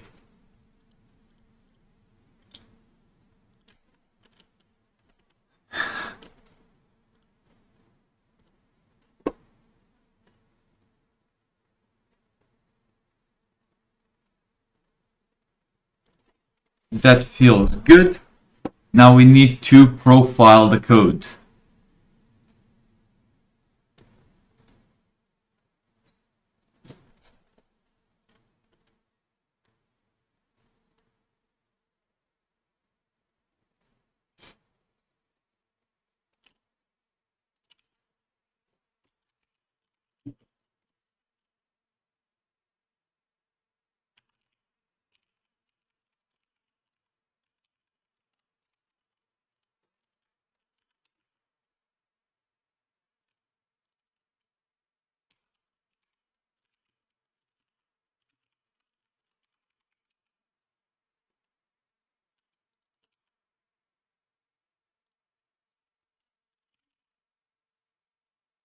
Okay.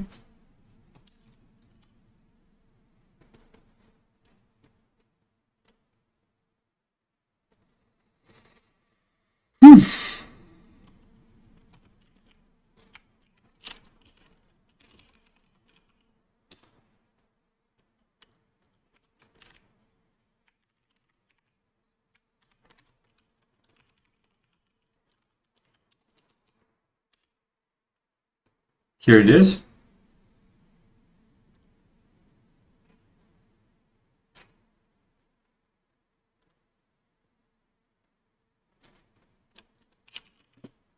LSH datasets.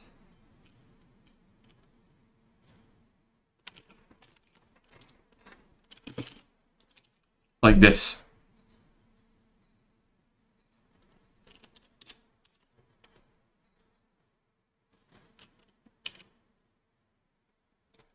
And let's see this implementation quickly again. So we open the dataset, we read line by line, we shingle, we min hash, we insert, we increment the counter, and that's it. At the end, we have the...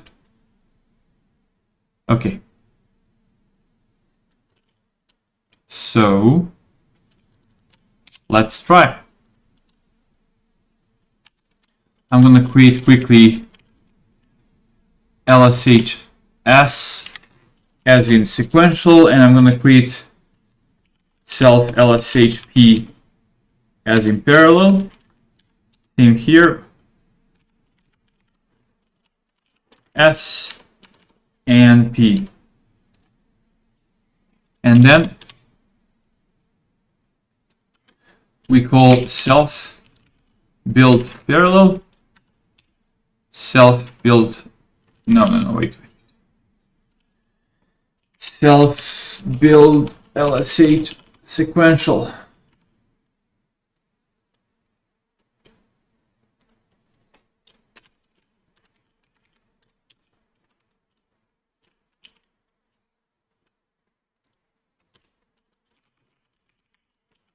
Okay, obviously because I'm gonna put this to like maybe bump it up to like 7 processes or whatnot. We have to pick a bit longer file, otherwise we have too little data. Or alternatively, yeah, let's just go to train primary. Let's find a bigger file. We need something that's a bit longer. GNOME, open subtitles.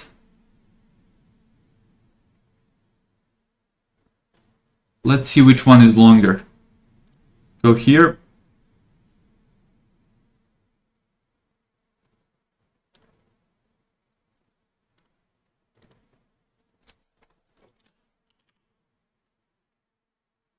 $2 million.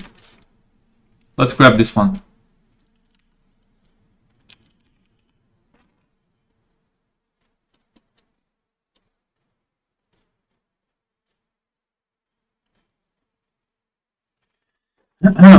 Uncomment that one. Comment out this one. And additionally, change the length filters to normal.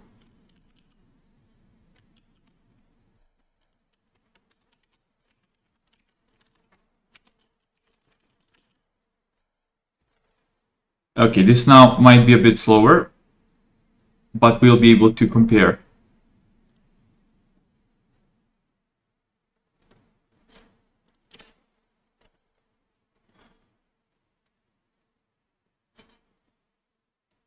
So delete the fuzzy. Go to filter. Kick off the job. This should take a bit longer time now to process. So if I put a breakpoint here,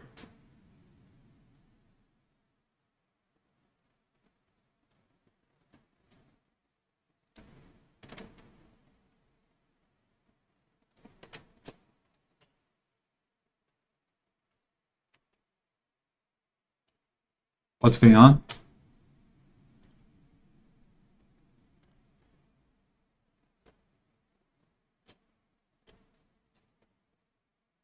Okay.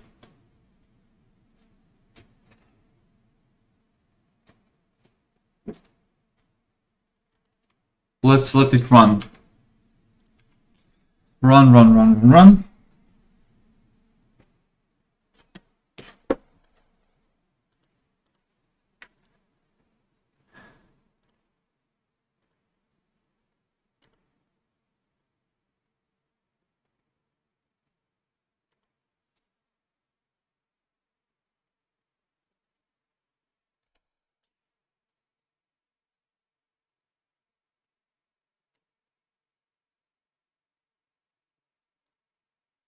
Where are we?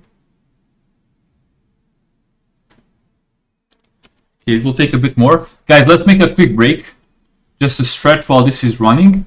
And then we can do the profiling to see how much of a speed up we got by parallelizing the computation. Either way, that was a very good exercise. So that was great. I learned a ton, and I saw how we can easily implement this parallelization across the file, across file chunks. So that was great. So quick break.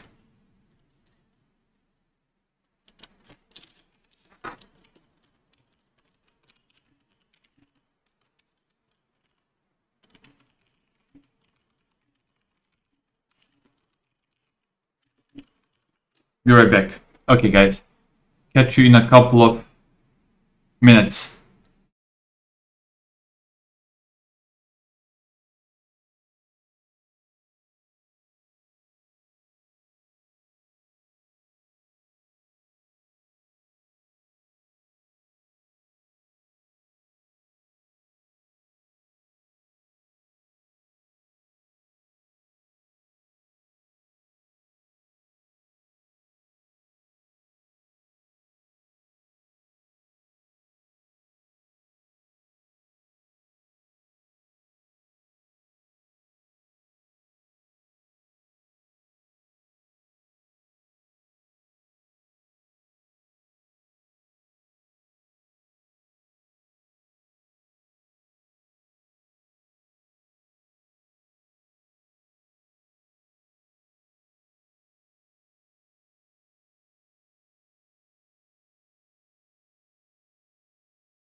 Okay, guys.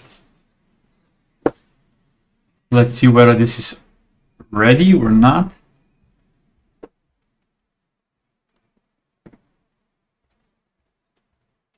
Count, okay. 2 million, a bit more. A bit more before we can profile the two implementations.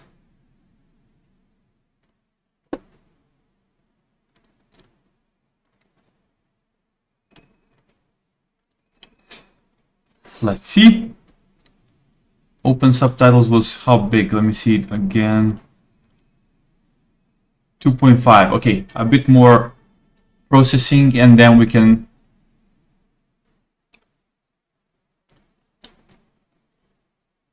profile the implementations. Hopefully we get a decent speed up.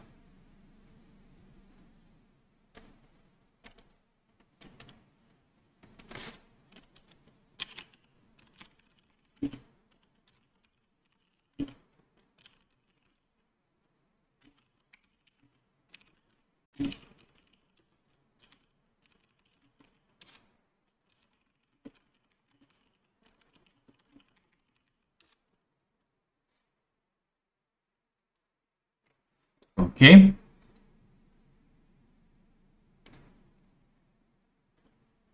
And then imagine actually being able to see the progress here as a tqdm bar, as opposed to having to put a breakpoint and check the counter. That's the next thing I want to do.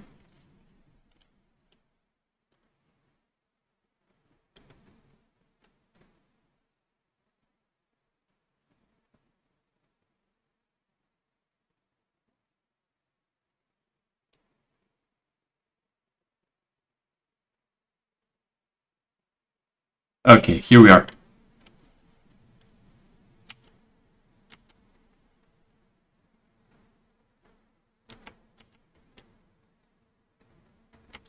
Split the file into 7 pieces. This one as well. And run. 7 processes in total are going to be handling this.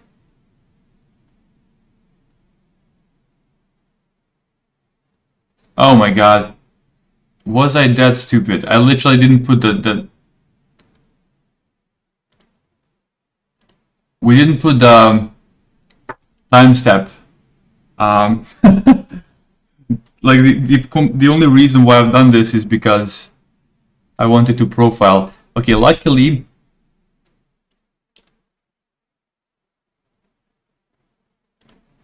we can stop this and continue from the results we got here. So we can use the cache. So here we have the files before fuzzy. Let's go back to, let's see how many lines are left. 1.9 million.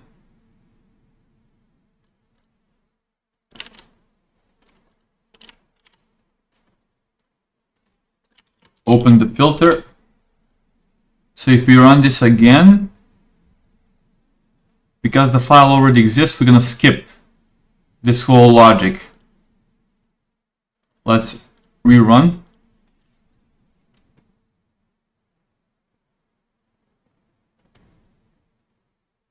And as you can see, we skipped here, and we can immediately go back here. And now let me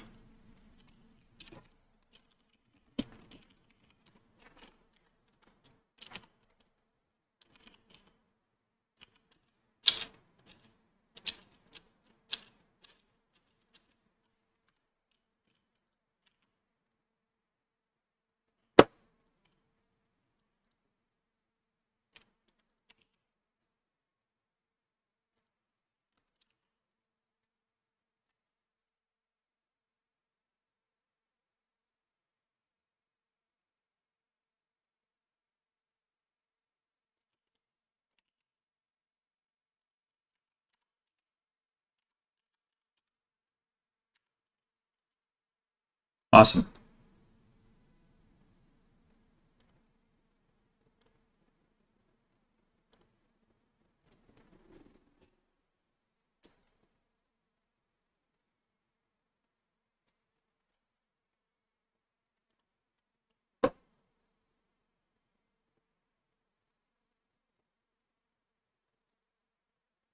let's see what's faster.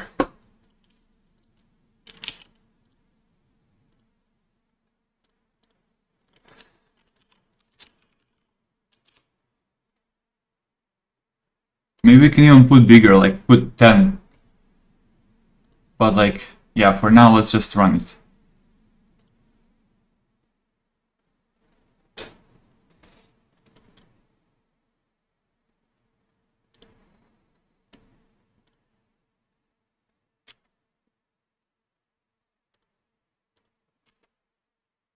Okay, we're running.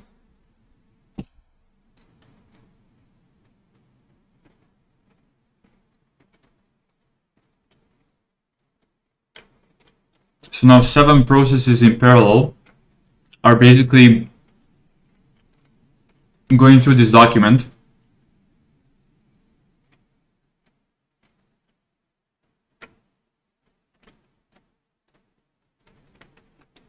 Inside of the process pool. And that attacking the document at attacking different segments, different chunks.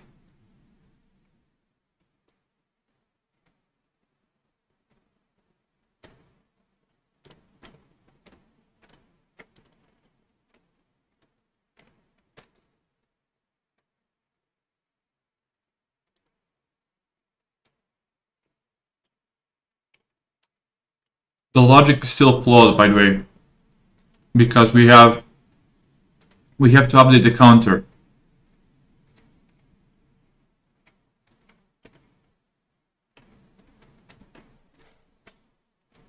But from the profiling standpoint, we don't care.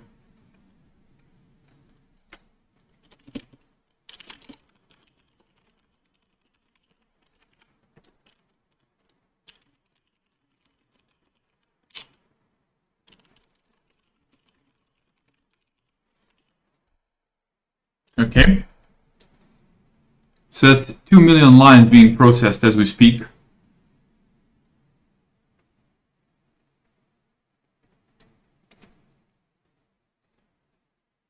And this might take a bit more time than I expected. So while we're waiting to do that, to get the results, let's focus on the tqdm. Although I'm surprised, why is it taking so long to process only 2 million lines? It should be fairly fast. What's the bottleneck? I'm curious. I'm curious about understanding the code and what's causing the slowdown. Like 2 million should be processed fairly quickly.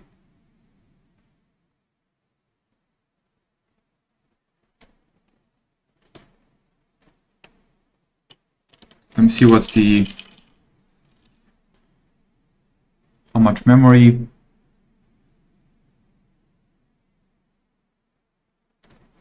Okay.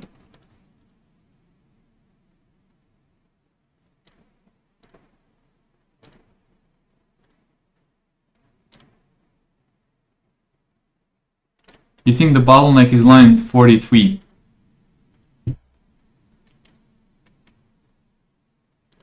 Line 43? What do you mean? Which line 43? In which file? In the fuzzy implementation or what? Oh.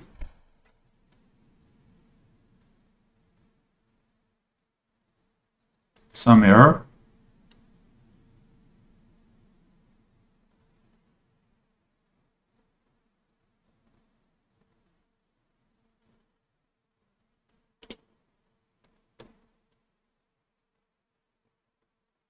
Possibly in the insertion logic.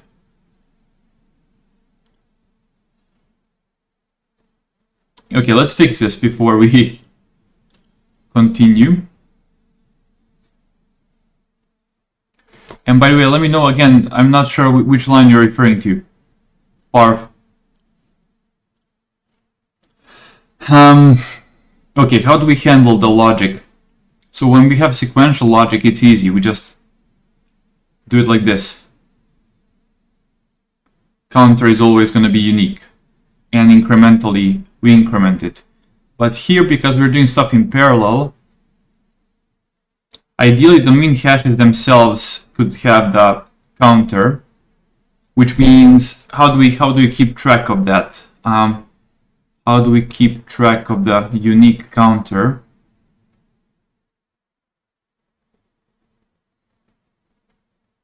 Let me think for a second.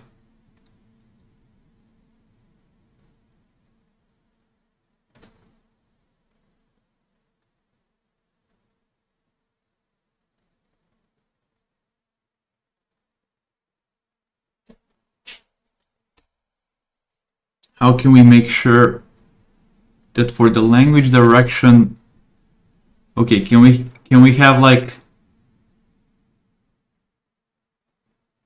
global, okay, we need to know obviously the dataset size. So we need to do something like count the number of lines.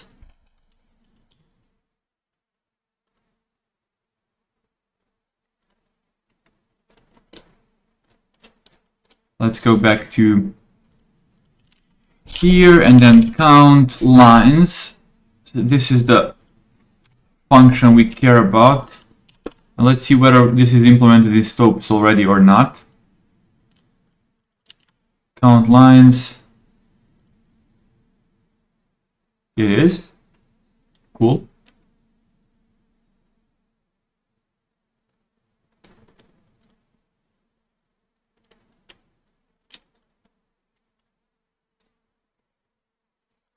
Let's see where is it defined in utils.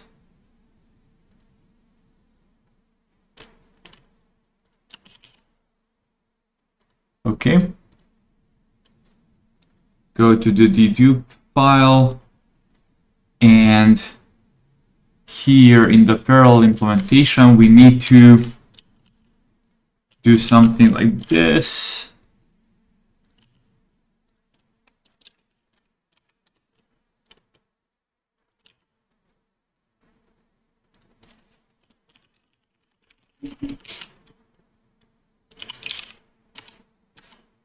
Okay.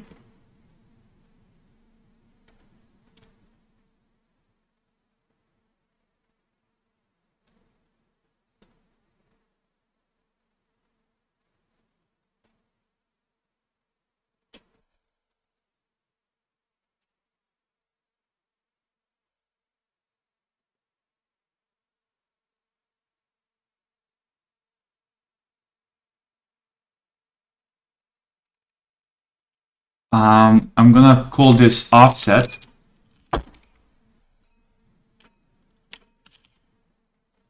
The offset should be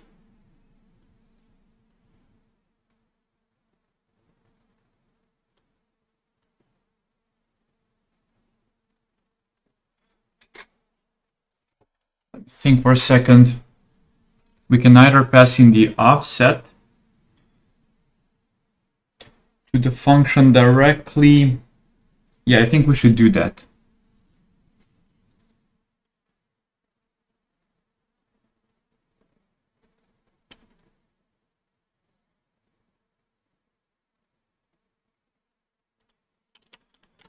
Call this like global offset. Pass it inside of the compute min hash worker.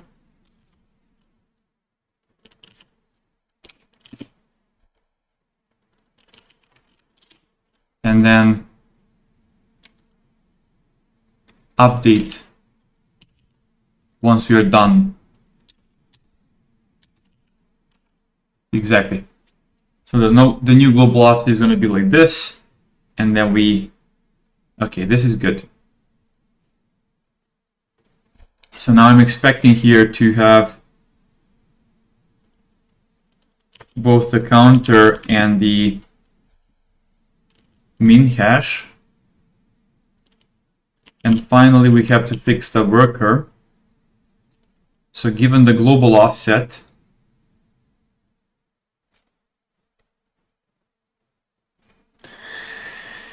we still don't know which lines are we processing, because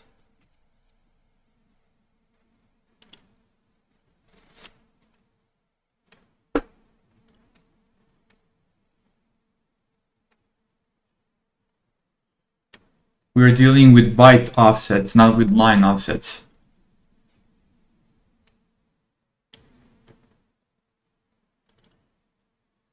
So this should be like global offset plus something, but not I. That's still bad.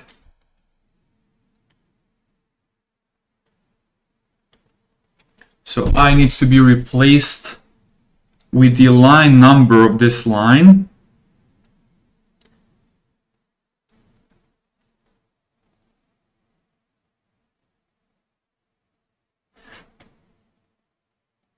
How can we do that?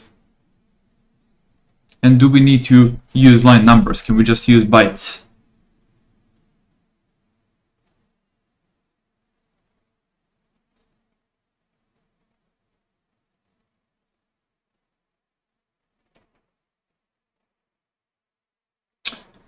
The most elegant solution would be definitely to use line numbers.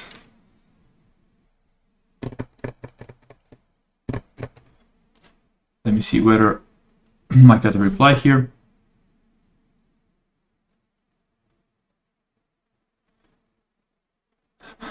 Okay. The program is computing min hashes, which are signatures that we are using to do the fuzzy deduplication. Okay. How do we convert the byte offset into the line offset? I don't think we can know that unless we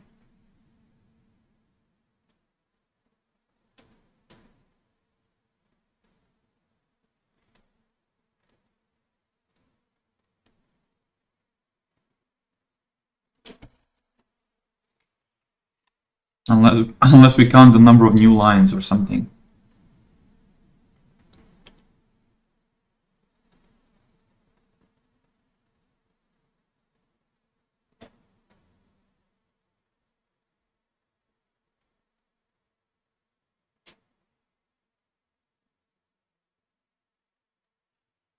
It just needs to be unique.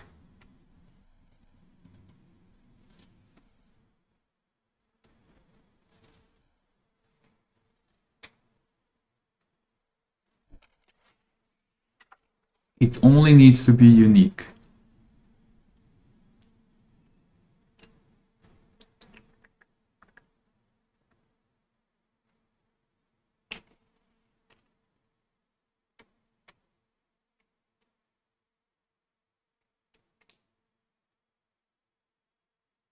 But definitely much better to couple it with something that has intuitive interpretation, as opposed to just having something that's unique but random.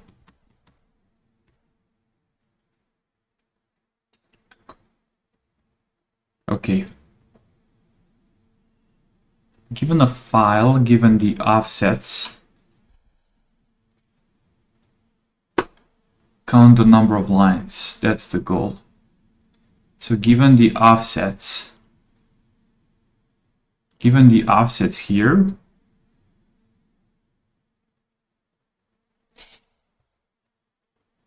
convert offsets to number of lines. Let's create a function like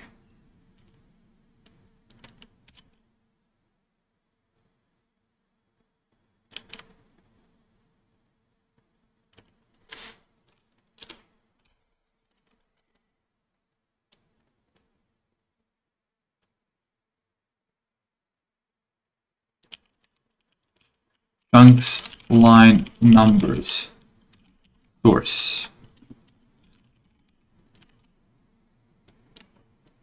Exactly.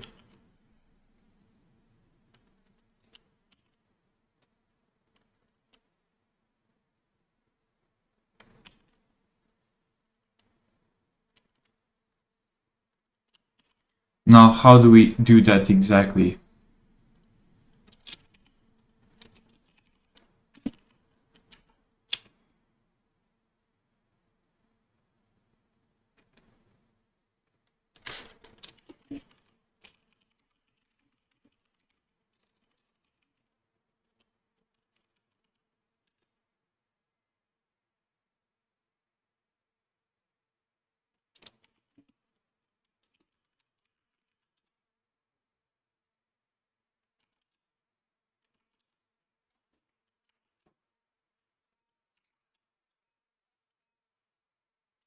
Just seeing what Copilot is proposing here. For each chunk, count the number of lines.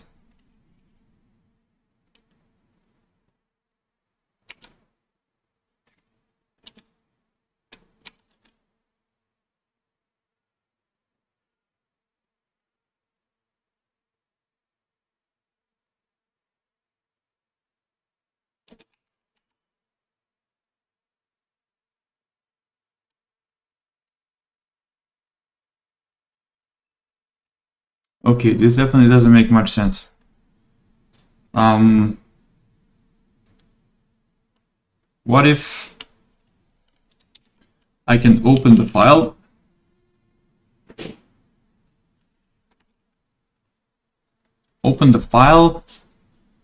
and then go to the offset,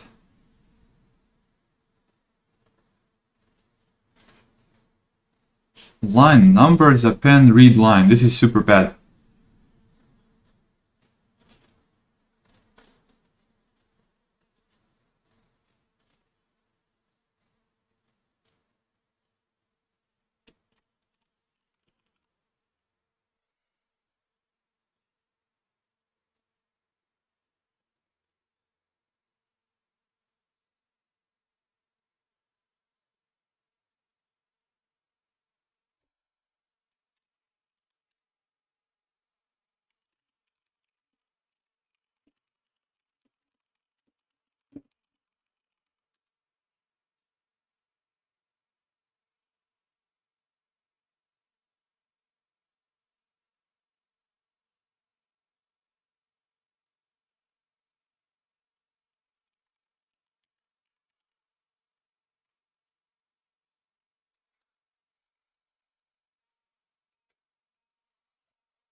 Like, we just need to read.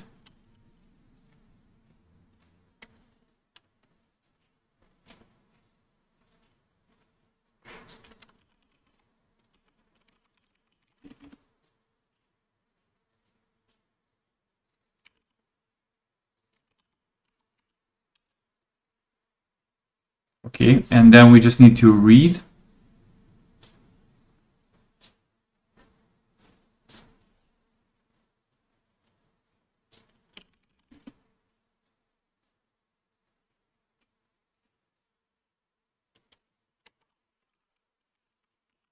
Something like that. So while this is smaller than the offset, we read the lines.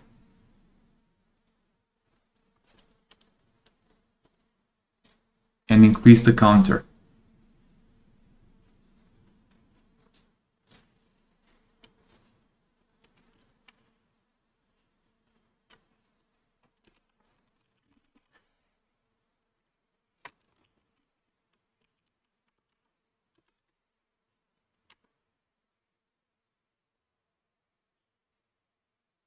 Something like this. That's how I'm thinking about this. Let me see whether anybody has any ideas. So again, we go through the offsets. The first one is going to be likely 0. So that means this fails immediately and we add 0. Line numbers is 0 initially. That's not really informative. But okay. And then we continue. We pick the second offset and then we read lines and increment. So let's see, we had one pass, second pass, it's still smaller than the third pass, and now it's not smaller.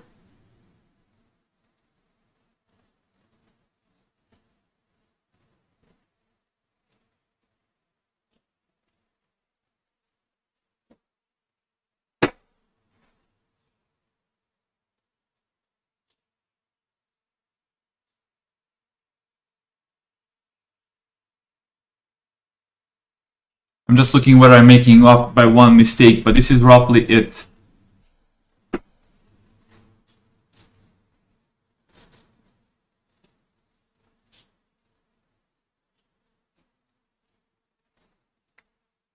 This is roughly it.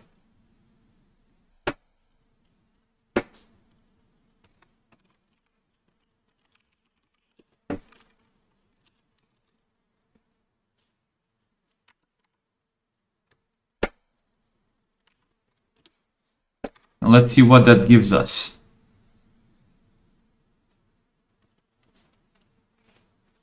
We do the same thing here.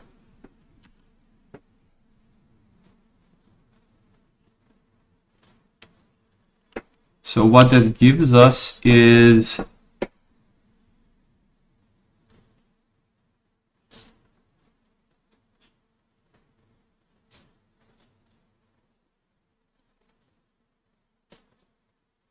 by the way, these should be the same. So maybe we can just do like assert here.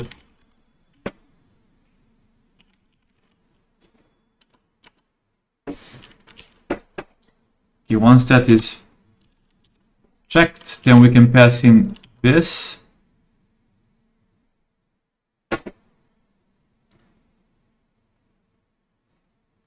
In here, this should be the same size, right? I hope so.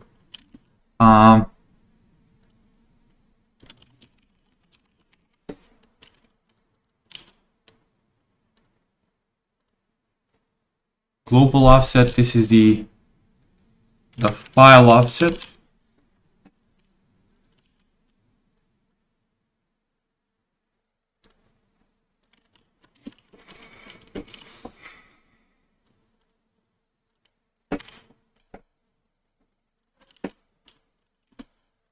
And now that we have these two, now we can do something like this.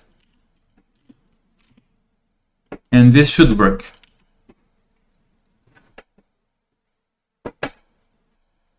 Let's see whether we have probably some minor bugs are there for sure. But this is roughly what I wanted to accomplish. So put the breakpoint here. Go to filter, kick off the run.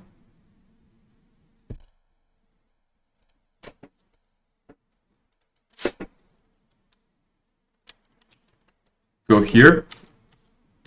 So we have our offsets. As I said, the first one is 0. That's going to be boring. And then read, add, read, add, read, add, all the way until here. And let's see.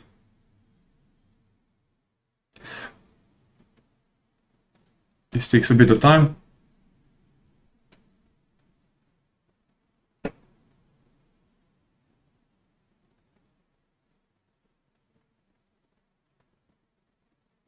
Seven. That should be the same as offsets. 8. Why do we have 8 there? Aha, it's the same. Okay, so this tells us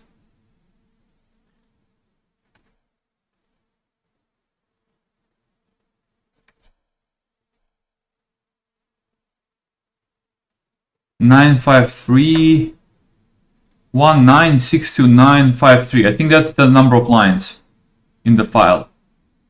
We can do an assert as well. But like if we open up this, 953 exactly. So let's do a quick check to make sure this is correct. We want to do the following. Assert. We need 2 asserts. First things first is, okay. Next up, we need to assert that this is 0 and that the last one should be equal to exactly to the number of lines.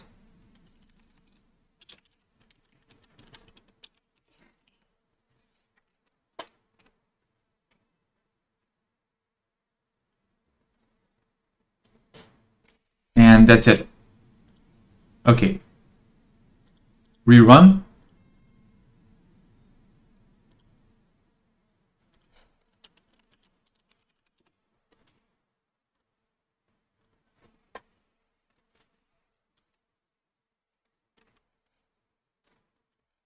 This is a minor overhead we have to pay to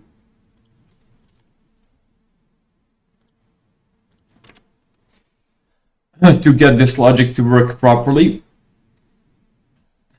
It does take a couple of seconds, but that's a small overhead if we get a huge gain by running this in parallel.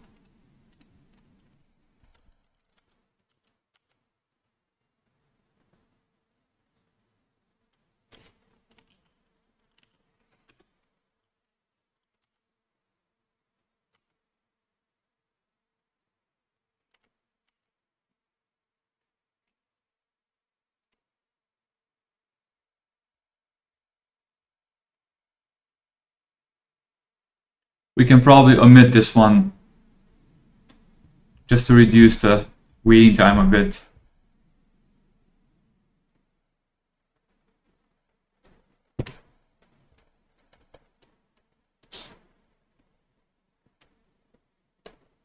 Reading is slow. Yeah, we are reading from a SSD.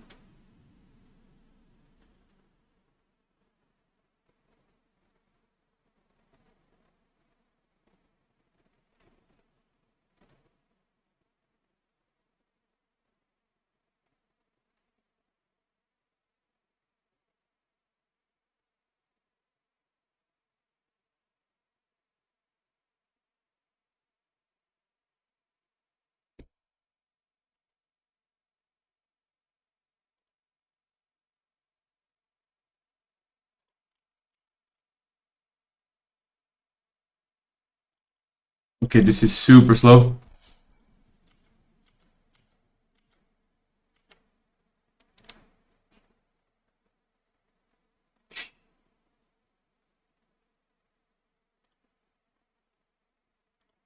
Why?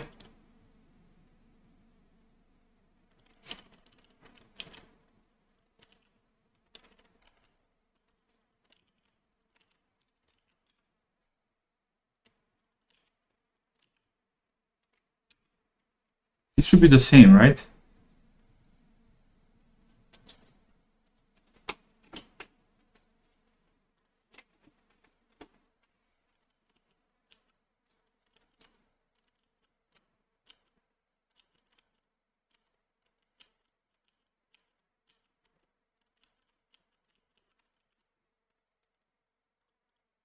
Okay, I'm not sure what happened there.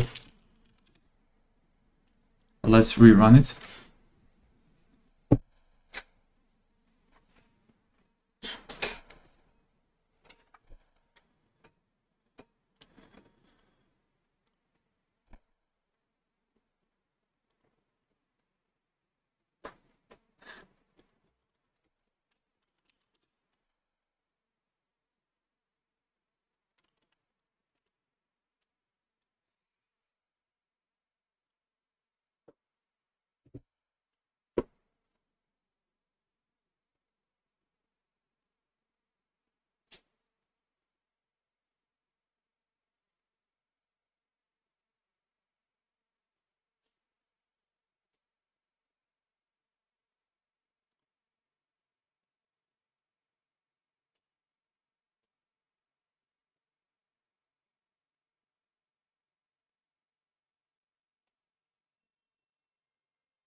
Why is it so slower for the other file?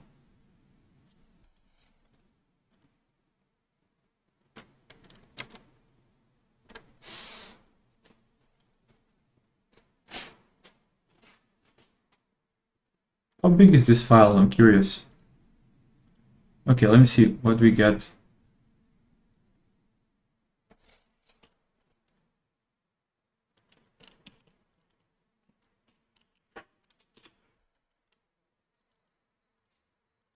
Maybe we can't compare the lines like this.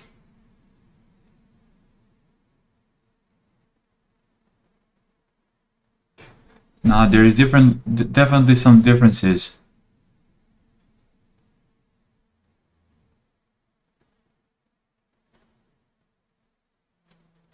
Huh. Okay, yeah, this is a bug, guys. It's good I've done this. Otherwise, I might have missed it. We cannot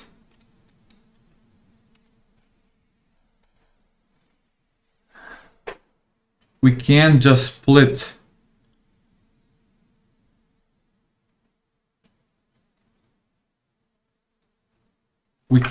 this according to bytes. We need to modify the find offsets itself.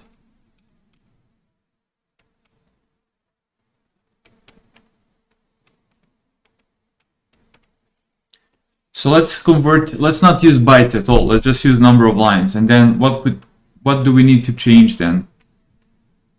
We need to change the chunks, the offsets here.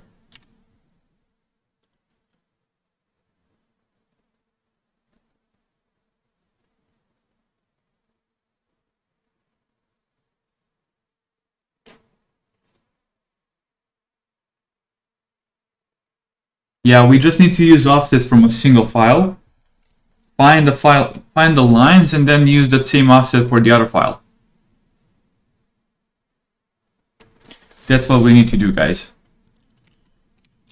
That was the bug we caught. So find the offsets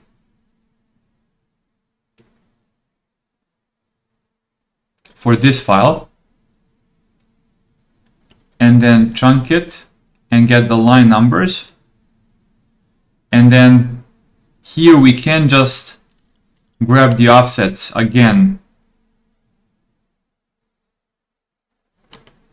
This is not how it works.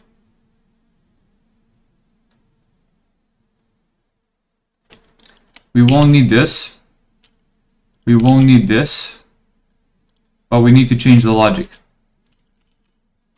We can't just use the offsets here. We have to find the offsets using the lines that we got above. So here we converted offsets into line numbers, and now we need to go and grab those line numbers from this file.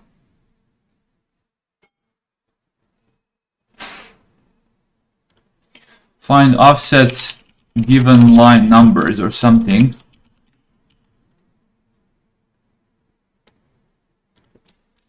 We don't need a string here.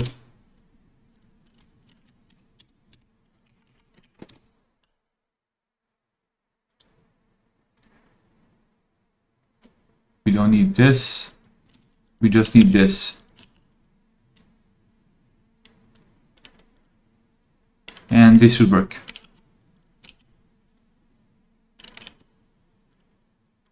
So find offsets given line numbers.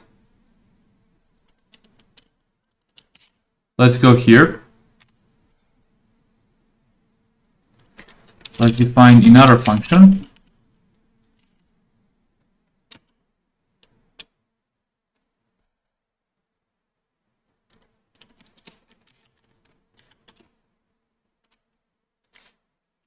So let's open up the file.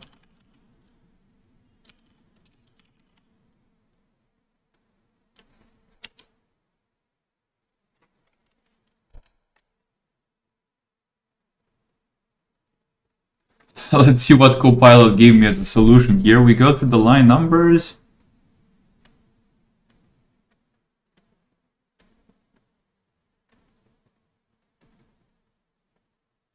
Aha.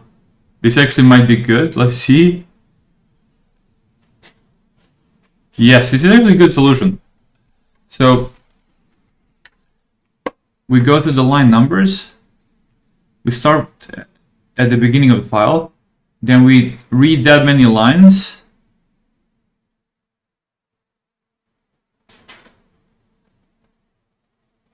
And then we tell what's the offset. Almost, this is almost good. Almost, but not quite.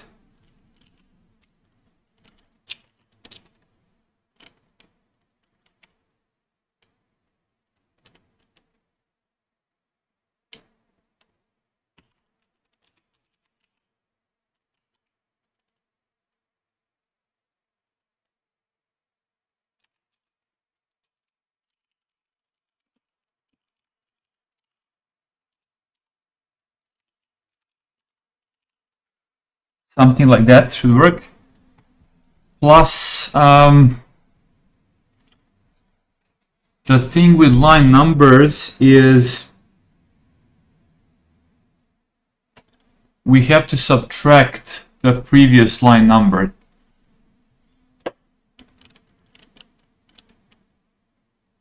If that makes sense. So we need to do the following.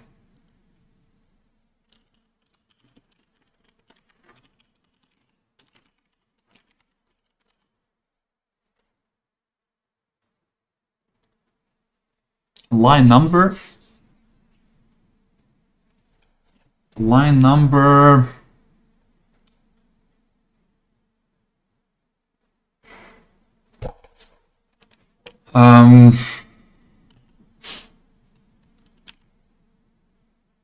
I minus 1, because we are looking for the difference, right?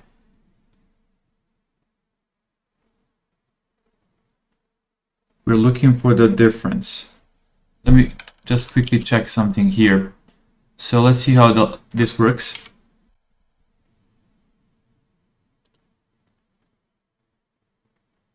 So we first end up with 0 and then some number. Okay. So go back here.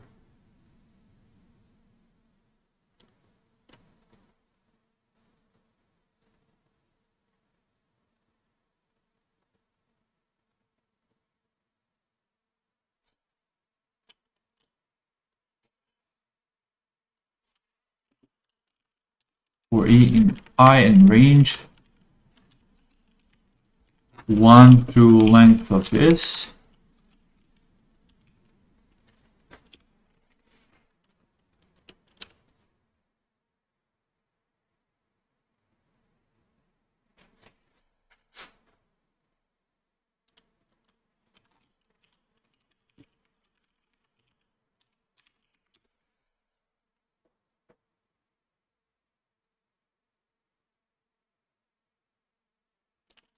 This should work.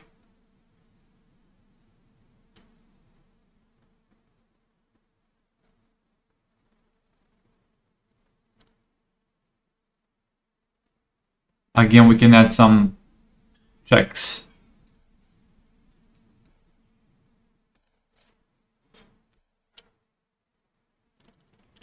Let's see. Let's just run it. And I'll have to get going, guys, very soon. I have a family lunch on Sunday today, so I have to go and see my family. Let me just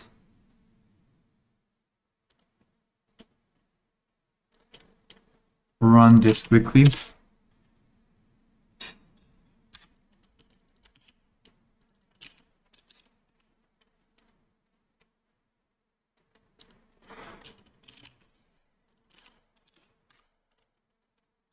Okay, looking good.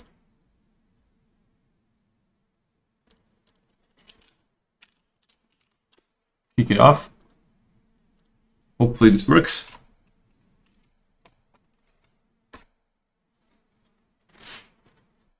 Turned out to be a bit more complicated than I thought.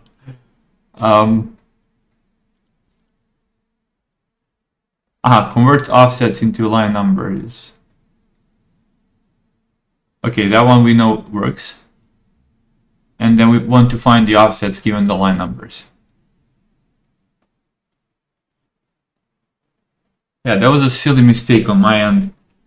Trying to get offsets in bytes because the files would be different, and then we ended up having misaligned.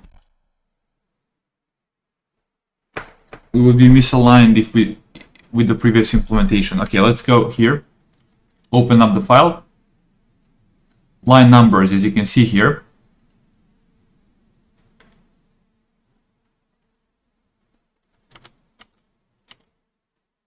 So the first one is going to be this. That's how many lines we have to grab. So first 0, and then continue.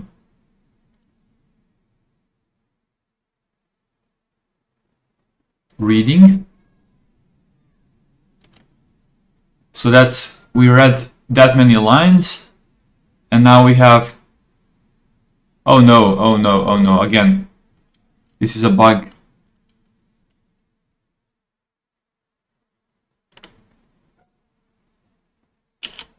We can't have that there. Okay, that was a bug.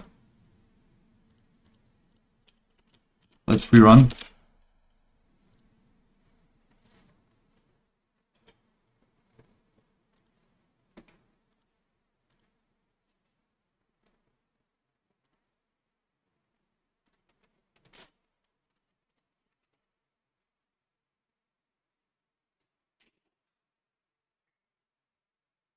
Find offsets given line numbers.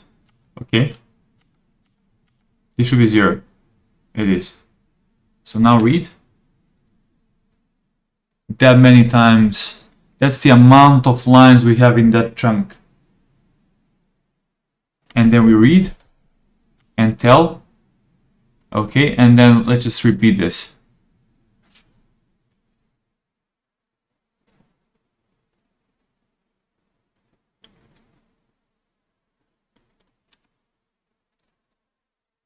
Let's just repeat this.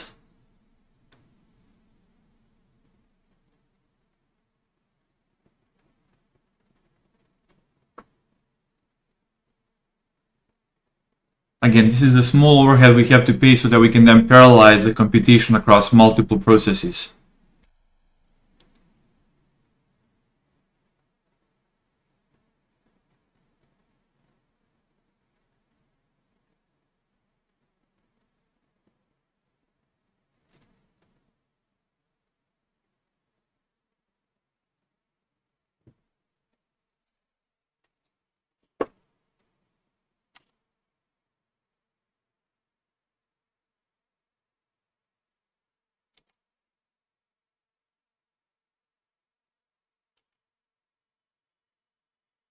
Source offsets,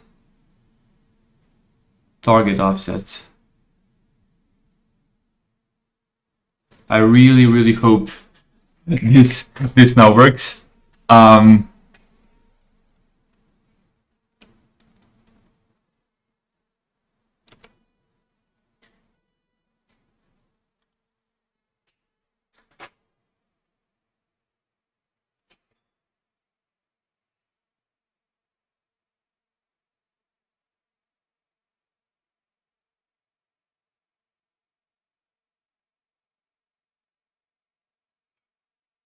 I think it works, but like, let's just run it and see what happens.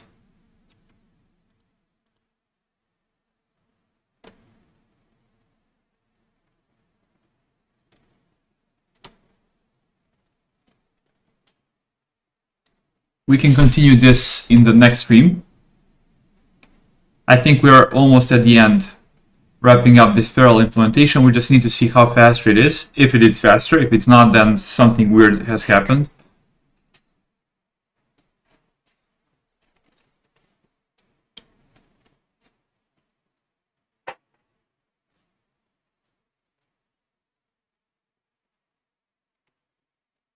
Seems like it's running. Let's see what's going on with my memory. It's under control. Let me see whether anybody asked a question. Okay, more of a comment.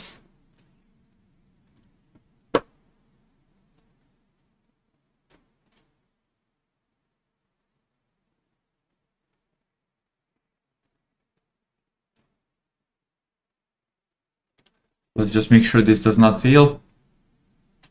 Okay, it's taking some time and I have to leave. Guys, catch you in the next stream when we will continue wrapping up this implementation and profiling. That's going to be in a couple of hours. Keep an eye out for the Open NLLB channel. That's where I'm going to post the updates and the links, or just keep an eye out for my YouTube channel. You'll just get notified when I create a new live stream. Okay, guys. Cheers. Catch you later.